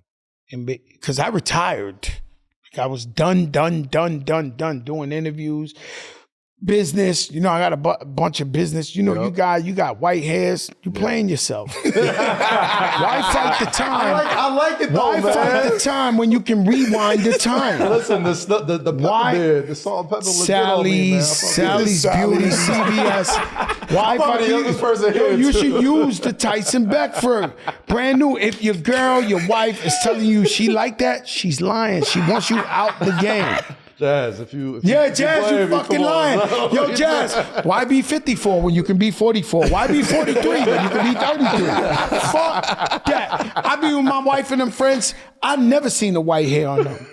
And they 40-something. Yeah, Somebody got some white hair. Hey, man, they doing their eyebrows, all they shit, man. You gotta hook yourself up. If I come back next episode with a fully Why black fight beard, the time when you can rewind the time? And so, with the album, I'm telling you the truth. Yo, don't believe him. I was killing it. Don't believe them. But listen, when I'm just saying, you know how women, they know how to cook. They want to get you chubby and shit. Oh, I like my chubsy wubsy. No, you don't. You just want me out the game.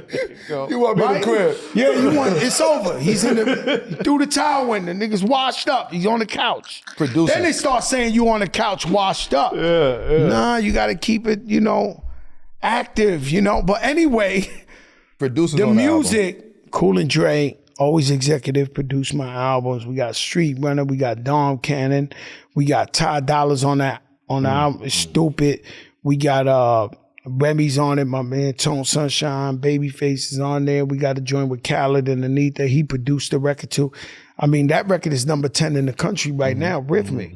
I mean, we don't, you know, Rhythmic is, you know, Yeah, we know. you know, it's a different, Yeah, for sure. but I'm there Different right charts, now yeah, in real yeah. time. We're not talking about old shit. And in Black radio, we number one most at it this week. I'm just telling you what I do for real, but they think it's normal. It's like, oh, it's Fat Joe. He came with another hit, this time with Babyface. Fuck you. It's just hard work. Yeah. But I just like to feel like, you know, I don't drink, I don't smoke. And so for me, I get high off of putting out a new album. I've been so excited this week. So much bad stuff has happened. Like I lost my brother last week. You know, one of my best friends 2 weeks ago. Man. Like it's just been hard. But the only thing that keeps me smiling is like, all right, Friday they're gonna get that new music and they're gonna know. And so I know what I'm working up against. Nothing. I'm already rich. I'm good. We good. I'm just putting the art out there. You know what I'm saying? And guess what? When you hear it, you're gonna be like, yo, he talking that shit. And that's all it's about for me. You know what I mean? It's for heads to just get it. The thing with music also, it's not about first week sales no more, physical copies. If we all stream the album 10 times, you know, if you stream an album 10 times, it's like you bought an album, right? So for me, it's forever. 20, 30 years from now, it's going to still be streaming. It's going to be good. We're going to be getting money forever. You know what I'm saying? So, you know, it's really about the music. I want people to hear it and be like, damn. And just don't lie to yourself. Because some people just, you know, you can have more than one favorite rapper. So you got a favorite rapper and you remember when they was the hottest in the world and you think that, no, his shit ain't sounding like mine right now. It just ain't, Melo. I'm just telling you the truth. His album is not sounding like mine right now. I don't give a fuck who you go and get. That's why I say I'm the best. You have one of the most talked about rivalries with 50 Cent years ago. That's old. And now y'all courtside at the Garden. It's love always. How do you go from beefing with each other to being courtside at Knicks games together?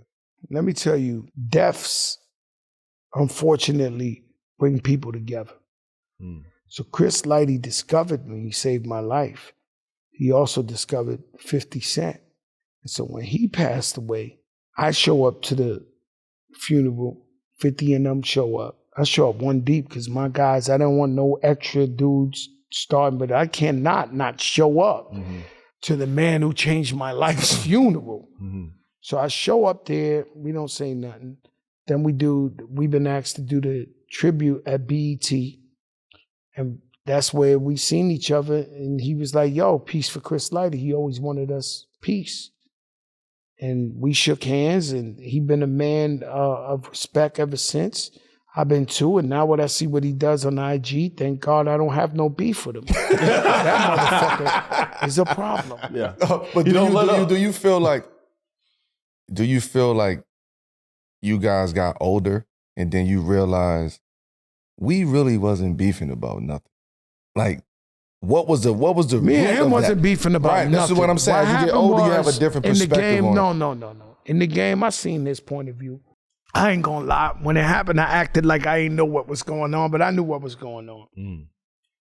Irv Gotti, Ja Rule saved my life. Big Pun died. I was in real depression. You named depression. I don't know if you know about them 15 months you was depressed. Absolutely. I was in super depression. Like most men would have killed themselves feeling like I felt. And I had to get up out of that. And I went to see therapy. It's like a Rubik's Cube. One day I finally, 2 years later, I jumped out of that, right?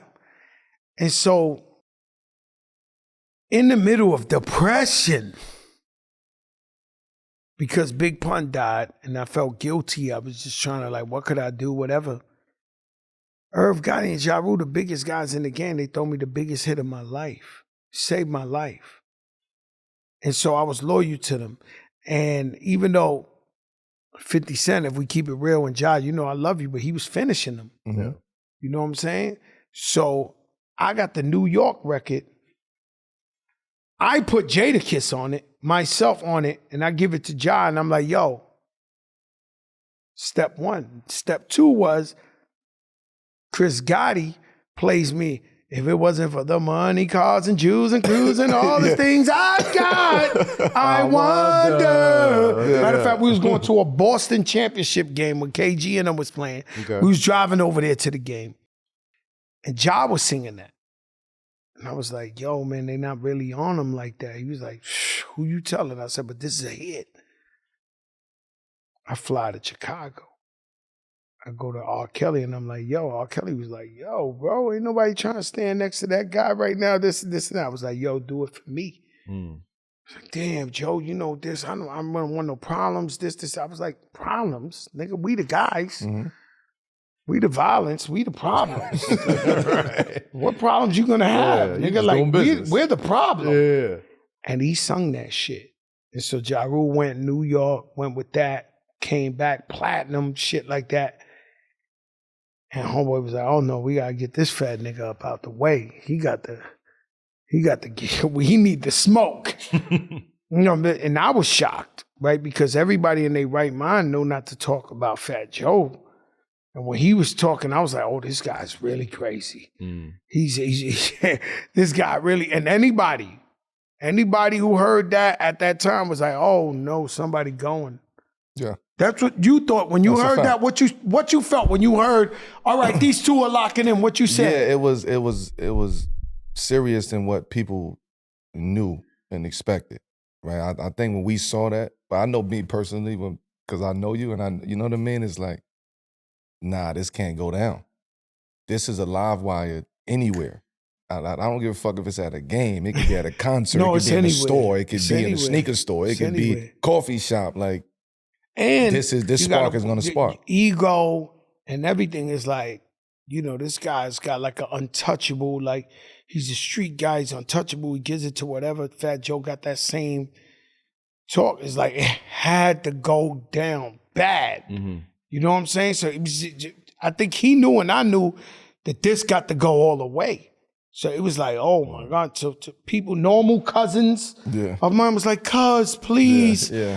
I know what's gonna happen, cuz. You know, like they like, you know, everybody was hip hop was nervous in another way. sure. It was like, oh no, this is going bad. sure. And they right, it was gonna go bad. But thank God that when Chris Lighty died, he became our angel and said peace. And we've been peace ever since. That's beautiful, man. You know? That's beautiful. But it feels like, you know, obviously this year has been a ton of talk of rap beef and how it's supposed to go and the rules and the regulations and all that type of stuff.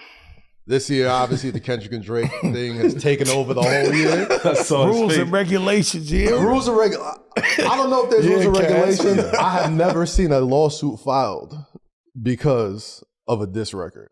Never in my life.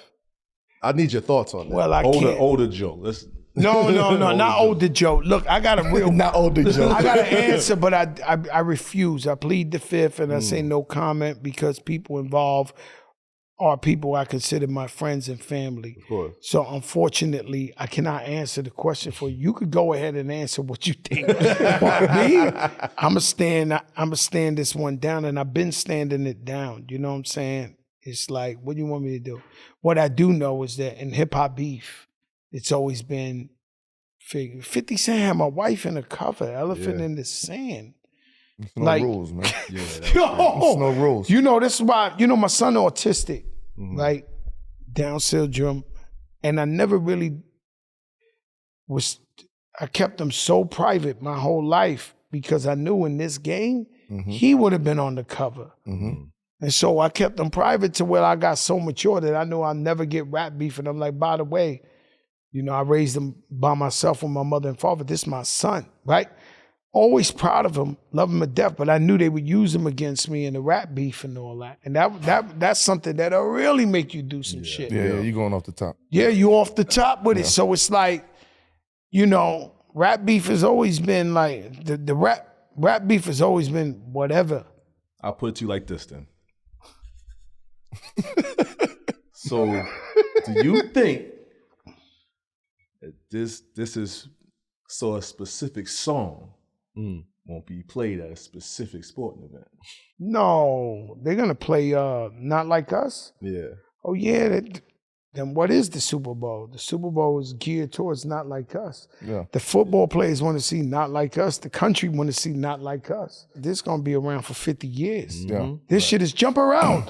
Jump around. really It's is. in the club. Jump It up is. and get down. Yeah. Like there's nothing you could do about what's my man's name? Not my man's name, but man, I fucked up. But It's more than a diss parties record. up at the west side, and I ain't saying cup, and a shorty with a cup, and right,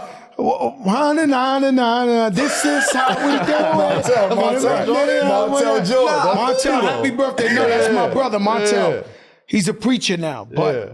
you're not getting rid of that song. No time. This is in the club. This is the in the club. Yeah, this is in the club. You can find me It's in the surpassed club. being about one rapper now. That's No, all. he- That's all can mess around and be like The the scary California part is when you slogan. in a beef. Yeah. All right, so okay. So the craziest thing about being in a beef is you in a rap beef is making a hit record out of the rap beef. So KRS-One came with the boom, boom, boom, dum, dum, dum, dum, dum, dum, dum. The bridge is over. That's a smash. Yeah. Right? So in the club is a smash in the middle of the beef. Go. When I heard that on the radio, I was like, I ain't had beef with him yet. I was like, oh no. I never forget. When I heard, go shorty, it's your birthday, I said, oh no, this is different. And that's what happened. You know what I'm saying? In the middle of the Kendrick and the Drake beef, you know, he threw one out there. He said, they not like us. They not like us. I wish I made that song. Like when I heard that, I felt like they not like us. You know what I'm saying? That shit is crazy. He Because did it went it. from a diss record to like an anthem. It was Nah, it wasn't stopped- a diss it stopped record. being about who it was about after a while. It Once was like, that yo, this nigga song- played that beat, Nah, it's still about it. that who was it? Mustard on the Mustard beat? on That's the just beat, it. yo. Mustard on the beat. Right. You was like, when you hear that music, certain Gone. music is gone. Like when you hear that beat, you like, Oh, this is And very not for serious. nothing, I think it was the presentation of how it dropped too. Like it was the week they going back and forth, back and forth, back and forth. He drops Family Matters, I think. I And don't then, know. like, I an wasn't hour too. later. I don't know. I wasn't in tune to the beef.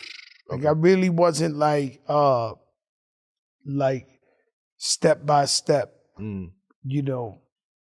But that They Not Like Us was just there's nothing you could do. It's I'm sitting there undeniable. like this. And I honestly think all this talk about the lawsuits and all that stuff, like it's only gonna It's just put more attention on it being performed at the Super Bowl. well, you Like, know 'cause when the that's what we wanna guys see. said He'll be when back, the guys man. Drizzy be back. oh for a fact Drake can For be sure. back. Yeah, Drizzy 1 be billion back. percent. Yeah, But Drizzy back. he got it now for sure. He got it. Joe, he on a got lighter it. note, obviously you know for being one of the biggest sneakerheads in the game. So right? I'm the biggest. Besides this my guy, bad. he won't give me shit. So let's talk about that. So It's all about Melo being cheap. we wear the same size. I was gonna bring up. I'm saying. bring So up You know how about the many production times meeting, but I have begged this man to give me sneakers, and he's just like, yeah. And I'm like, yo, you got them though. Yo, I Rich, want 'em hey, all. Rich, you don't believe that. You hear him, Rich? No. You see how he do me, Let me Rich? tell you what he did to me. I go during to the game closet. one I time. got to go through stories from stop, 15 stop. years No, from Joe, now. Yo, he No, got it though. He got He it. one of though. those Joe, let me tell you. He Come on, got let me it. tell you a story, Joe. We in the game, You know he got it. I don't know if you know what we're talking about. Joe. It's the sneaker collectors. This guy got everything. All right, yeah. No, he got everything. Oh yeah. We in Everything. We in the game. Before the game, we dapped him. Only No, got what's cheaper than you a CP3. He's cheap. up? We in the game. Now, Mike Bibby, he always gave me everything. But I'm yeah. talking to Melo. He look at my shoes like, man, Dad, you should be wearing my shoes. I said, bro, I've been asking you for shoes for 20 years. Oh no, he won't give it. Nah, I'm his brother. Nike wouldn't let me give you the shoe. No, listen. Yo, listen, I'm his brother. He won't give it up. Nah, you just He nah, he's not won't gonna give. do- That's Joe, one Joe, thing that I is could cap, say. Joe, that is That's cap. one thing I could say that he's not good at. He'll probably lend you money or give you something else before he give you the sneakers. Yeah. He's not giving them up. now the player editions. How does that? He be wanting very specific how shit. does that though. work? He want very The specific. players edition. The player edition. Yeah. He was making his own shit. Like Yeah. whatever he wanted. CP3 got some shit. I don't know who designed his shit. I don't have a pair. CP had the color, the guy who do all the colors on his team. Oh my God. On his team. So he Yo, was just colorizing That everything. nigga got You like get what the I'm saying? teal, The New shit, Orleans Hornets all and shit. type of shit going on like him, and he won't give it up. And every time I see him, he lies. He's like, yo, I got you, Joe. Every All-Star game, I got you. Here's the new number. He changes it after. You know who did that to me? That rapper, the kid Macklemore. You know he came out with two Jordans. They was mean. Salmon joints. I got him. I had to pay the $25,000 for, but I seen him and told him, yo, I need it. He gave me the number, changed that shit the next day. Macklemore, I know you in church. It's all love. The craziest, Cal had a, craziest story notice. to secure kicks.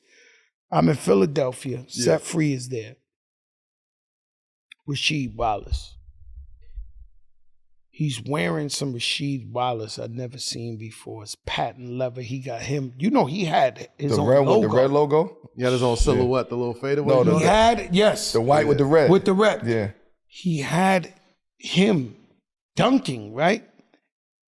I made him take the sneaker off in the street. And then I went to a Foot Locker and brought him back a size 16 white on whites and gave it to him. You know how hard it was for Rasheed Wallace in the middle of Philly to give me his sneakers off his feet? But I couldn't. I was like, yo, nobody got the shit. So that's, you know, my sneaker collection, I base it on the rarity. You know, like I got sneakers, you know, put it like this. If Michael Jackson made a Jordan out of the white glove, I got it. You got the trunk. Yeah, I got the trunk. Don't fuck with me. Yo, I had to have it Yo, like as a the fuck sneaker- trunk, nigga. Like, I don't give a fuck about You trunk. got the gold I joint? had to get them. Now, How as they a- look in person, though? Yo, listen. Let me explain something to you. As a sneakerhead, before you say maybe that, I didn't have hold to up. tell people Yo, I bro, had those them. some ugly sneakers, Before you say man. that, bro, Right. before you This say is that, awful. yo, as somebody who knows you, as somebody who knows you about sneaker culture, when I say them shits, the first thing I hit my man is I say, yo, Joe Crack is getting these. Oh yeah. I said, No, yo, that was Joe- off rip. said, While he nah. was doing this, said, while he was nah. smiling, going. I had them there 1 second. I was like, yo, I need them shits. And I got them. And boy, did I go viral and canceled for a day.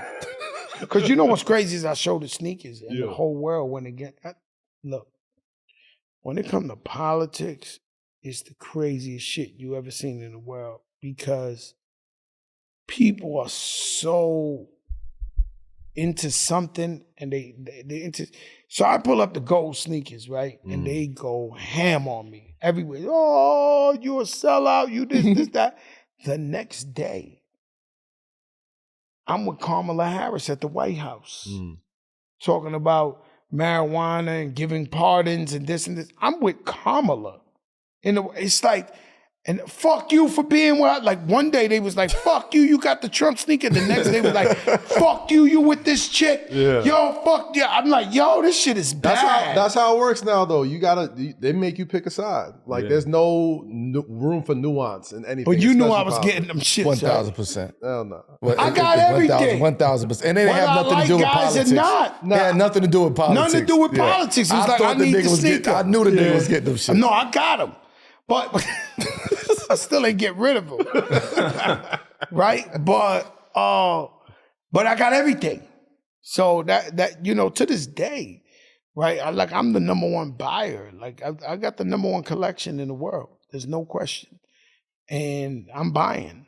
And so they'll hit me up. It just comes. Like at least Rich hates it. Twice, 3 times a week. They'll hit me with the, yo, you seen these? Oh my God. What's your how much North are Star? those? What's your Huh? North Star? What's your in the sneaker? I got a North Star. What's the North Star? They did a Jordan for Prince. Mm-hmm. It's purple velvet. Yeah. I got the only pair. So I told Larry Miller that. He was like, yo, how do you get that pair? I remember we did it for him. It's a 1 of 1. It's Purple Rain. Mm-hmm. You know what I'm saying? But I've been trying to go punch somebody's head top with that. Nobody want beef with me. Like the sneaker game? Size 3, right? Huh? Oh, Prince? No, Prince is size 9, actually. It's Okay, like sample. size 9. He's sample small, size. but it's Yeah. incredible. Yeah. But, you know, I got a whole bunch of stuff that just never came out. You know, my thing is something like a Melo that never came out. But I had one I thought you didn't have, and then the nigga posted it one day. I was like, damn. Because I got sneakers that the players don't have. Like, they used to come up to me beefing. Like, players be like, yo, how you got that? That never came out. I'm like, yo, bro, I'm paying. And so it's crazy because people be like, yo, you get sneakers free. That's a lie. Yeah. Like, I buy sneakers. I purchase. I was about to ask, like, just the way sneaker collectors work. How about right? this? The most money I paid for a pair of sneakers, $250,000 Which ones? for a pair of sneakers. Couple like that. That's not even. That's just. Oh, one. so you've done it multiple times. Pay that much for sneakers. I'm an asshole. I'm an asshole. Like, how do you buy sneakers from a player that's filthy rich already? The guy's already rich. Yeah. You have a real love for the art of the sneaker. No, I that's why- love it, but I got to go to somebody who's filthy rich who's like, yo, Joe, I don't even need the money like this, but you got to make it to the point of like, yo, $250 for the pair. Them niggas be like, all right, it'll be in a duffel bag in LaGuardia Airport by the Aunt Annie's Frankfurter stand. Like, them niggas will come through with the shit, you know? So, Yeah, make it worth their while. yeah, I mean, my favorite pair is the black Kobe, Jordan. And you know they got the threes. white ones. Yeah. I got both pair. And so I think I got a pack, and I think LeBron got a pack. But I had to pay a lot for that too, but nobody else got it. So it's a bunch of sneakers I got that nobody got. You know, Virgil's never came out. You know, I wore it to the MTV Awards. I had the Virgil Air Force, but with the Arabic lettering. Like, it's disgusting. Like, I got shit that's disgusting. I'm going to be honest with you. And I don't stop buying. The sneaker game is all the way down. It's tanking. Yeah. And I'm still buying. I was about to ask you about that. It feels like. Oh, no. This money we lost is a bad investment. Really? But I love them. And I talk to them every day. Go in you know how people talk to their flowers? I go in my closet every day and be like, God bless you. I might lick the shit, you know, if I never wore it. Like, God bless you. Like, this is I feel like, wow. Yeah. King Kong when I'm in my sneaker room. I'm like, I got this shit. That's your championship. Yeah, because I'm going up against Cal is way richer than me. There's an Asian brother named Big Boy Chang. He's probably richer than me. This is a young white boy. His name is Kick something. He's disgusting with his sneakers. There's some guys. There's a guy named Dependable J. I really think he was down with Kobe or something because he got every Kobe in every way. But there's some guys out there, my brother the mayor, and of course, rest in peace, Clark Kent, who's Rest in peace, Clark beyond Kent. a living legend in the sneaker game. So there's a bunch of guys who got some shit, some work. I just know that if the richest guy, Khaled, looks at me like I'm on crack when I pay for these sneakers, I know he ain't ready to do that. Yeah. You know what I'm saying? I'm ready to do it. I don't care, man. We live once, man. You gotta, whatever makes you happy, you spend on it. I'm not one of those guys thinking about tomorrow and shit like that. I got enough for tomorrow. You know what I'm saying? Steak and lobster for everybody. Security eats steak and lobster too every night. We don't give a fuck. Yes, sir. We living a life.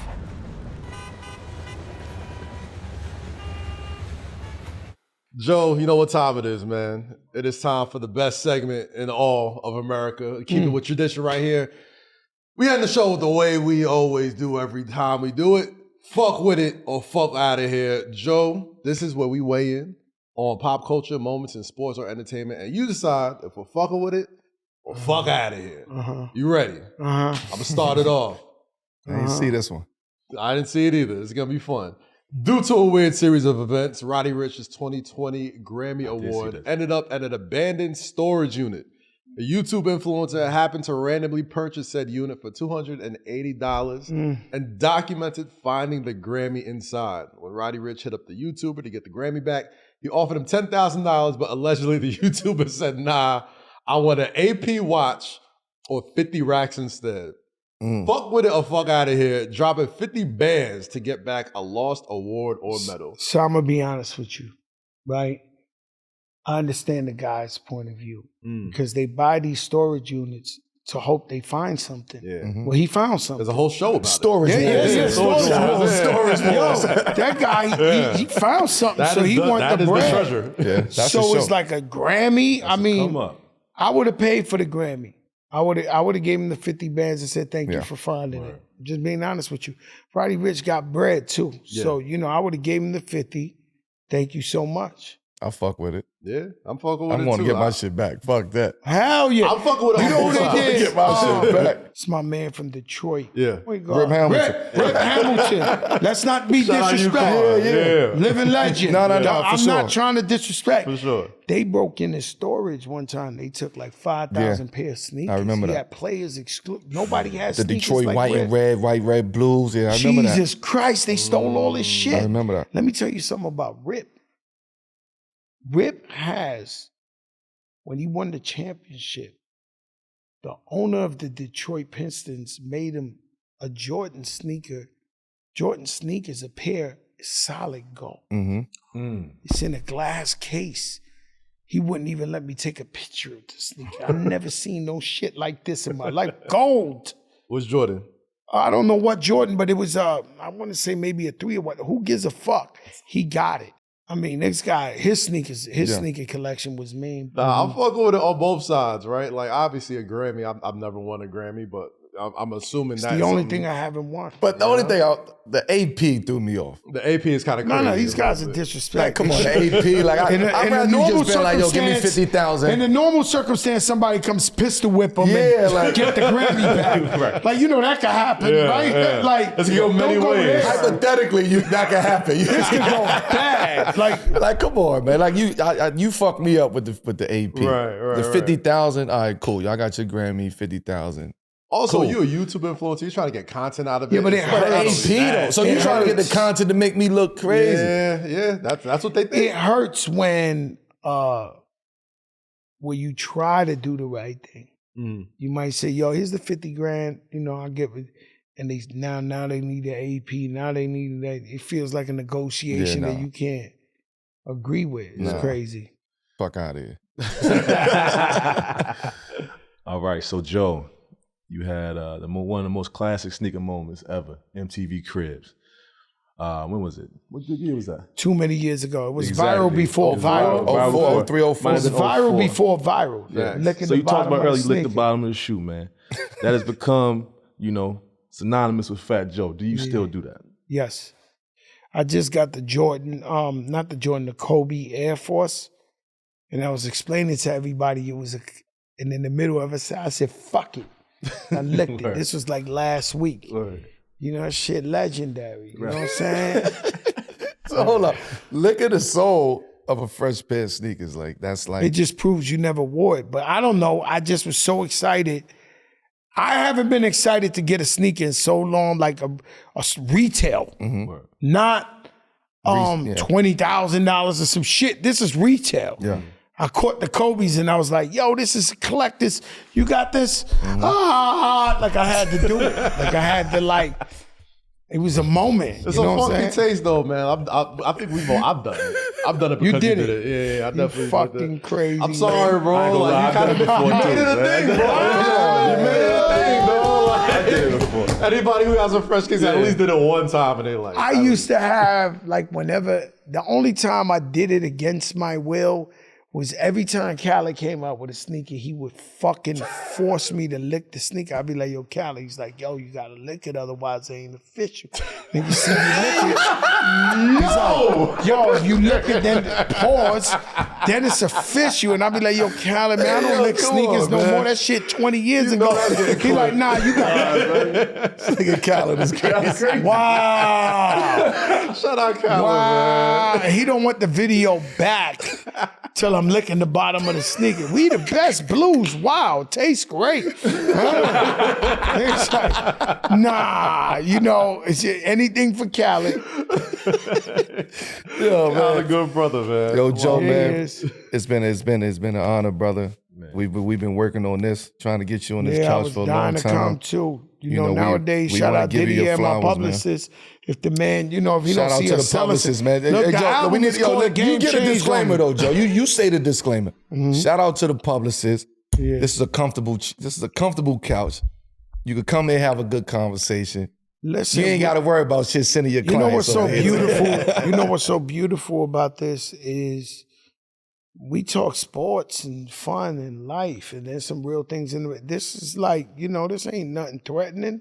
You just talking about sports and having a good time. Let me tell you something. I look at Charles Barkley, Shaquille O'Neal, Kenny Smith, and Ernie like women look at the Kardashians. Like they just the shit to me. Yeah. Like sometimes, I just tune in and listen to them. I'll be like, yo, let me just hear them. I don't really want to see this game right now. You know what I'm saying? But that's how I look. They are our Kardashians. You know what I'm saying? So sports and basketball means so much to us that, when we get to hear the perspective from legends that really played the game, it's a beautiful thing. I learned some things today. I heard you answer some shit I never heard you answer before on your own show. Yeah, today. yeah. That's what You you was get over talking here. some shit. That's what you And get I was over like, here. oh, It's a safe yes. space here, Man, that's how we go. He That's how we do answered it. that. Wow. Yeah, we gonna get to it. People want to know. It takes time, man. But Joe, People thank want you, to know, man. but thanks for having me, Absolutely, man. God indeed. bless, man. Let me throw my sable back on and touch the wilderness. Yes, yeah, sir. yeah. Yes, sir. Album. When the album dropping? This Friday, December 13th, it's called The World Changed on Me. It's phenomenal. So you get that Snoop Dogg, Dr. Dre album, and then, by the way, if you're from the same era or whatever, you just pick up that Fat Joe. And you're going to love it. It's a great day for hip-hop. Friday the 13th, the world turned on me, baby. Yes, sir. Go get that. Go Stream get it. that. Go stream it 10 times. Joe, this was fantastic. Always a great talk. Always a great interview. Rudy, Melo, as always. I just wish you gave me that bag you gave Khaled. And, You gotta holler at what was Spring that? Hill, man. Amazon? What was it? Amazon? Spring Hill, Amazon. Hey, man. Let me listen. tell you about Khaled, Shout right? out to Fat Joe Talk. Listen, Stars. I done See Fat that? Joe talk for stars. Shit, stars, we love you. Shout out Stars. Yo, listen, let me tell you something. I pull up on Khaled, so I do a deal, right? Yeah. I do a deal. I'm just telling you my normal strategy, right? If I do a deal, say $1 million something, I rush to Khaled's house. We live 5 minutes from each other. And when I go to talking to him, he be like, hey, you missed him. I said, what? Colgate just left. Got $5 million to shoot in my own bathroom. Life's great. I'm like, I'm rushing over there to tell him I caught a lick for $1 million. He's like, you just missed Colgate. They left $5 million, never left my bathroom in my house. Oh, you were saying? No, nothing, Khaled. I ain't got nothing to say. Hey. I'm like, yo, blessed and highly favored. Be like, all right, man, you're the #1 pastor. You know what I'm saying? That was our first interaction, actually, doing Khaled's podcast, and the first one for Amazon. Khaled's podcast. So, he never did it again. He just caught that lick. Yeah, caught that lick and was out. He caught that lick, he was gone. He caught, you know when they invent the internet or they invent some shit, they invented the bag at that one moment, and Khaled caught the bag. Snapchat. He don't want the money we get now for podcasts. Of course not. He caught it when they invented the internet. He was one of the first ones out the door, man. Out was like, the door. You was like, yo, this is what's going on. Yeah, Snapchat that. Yeah, 2020. It was good. But as always, man, this is a 7 p.m. in Brooklyn, a Wave Sports and Entertainment original presented by FanDuel. Subscribe to YouTube podcast channels, like, rate, review, all that stuff. Kaz, Yo, we really in Brooklyn too, because I went to the corner store and they was bugging out that I was at the corner store. That's when you know you're in a bad place. When the corner store's like, Fat Joe, what are you doing here, bro? You're in the hood? I'm like, oh, really? Because anytime I come out here, I go to Set Free or something, I'm going straight into the luxury, straight back on the highway. I stop for a Diet Pepsi. What are you doing here? I said, oh my God, it's hot out here. It still gets down out here. Oh, Joe, you're always welcome in the hook, baby. You always welcome in the hook, yes, man. Sir. Joey Crack, appreciate you, brother. Thank you, my brother. And we out. Peace.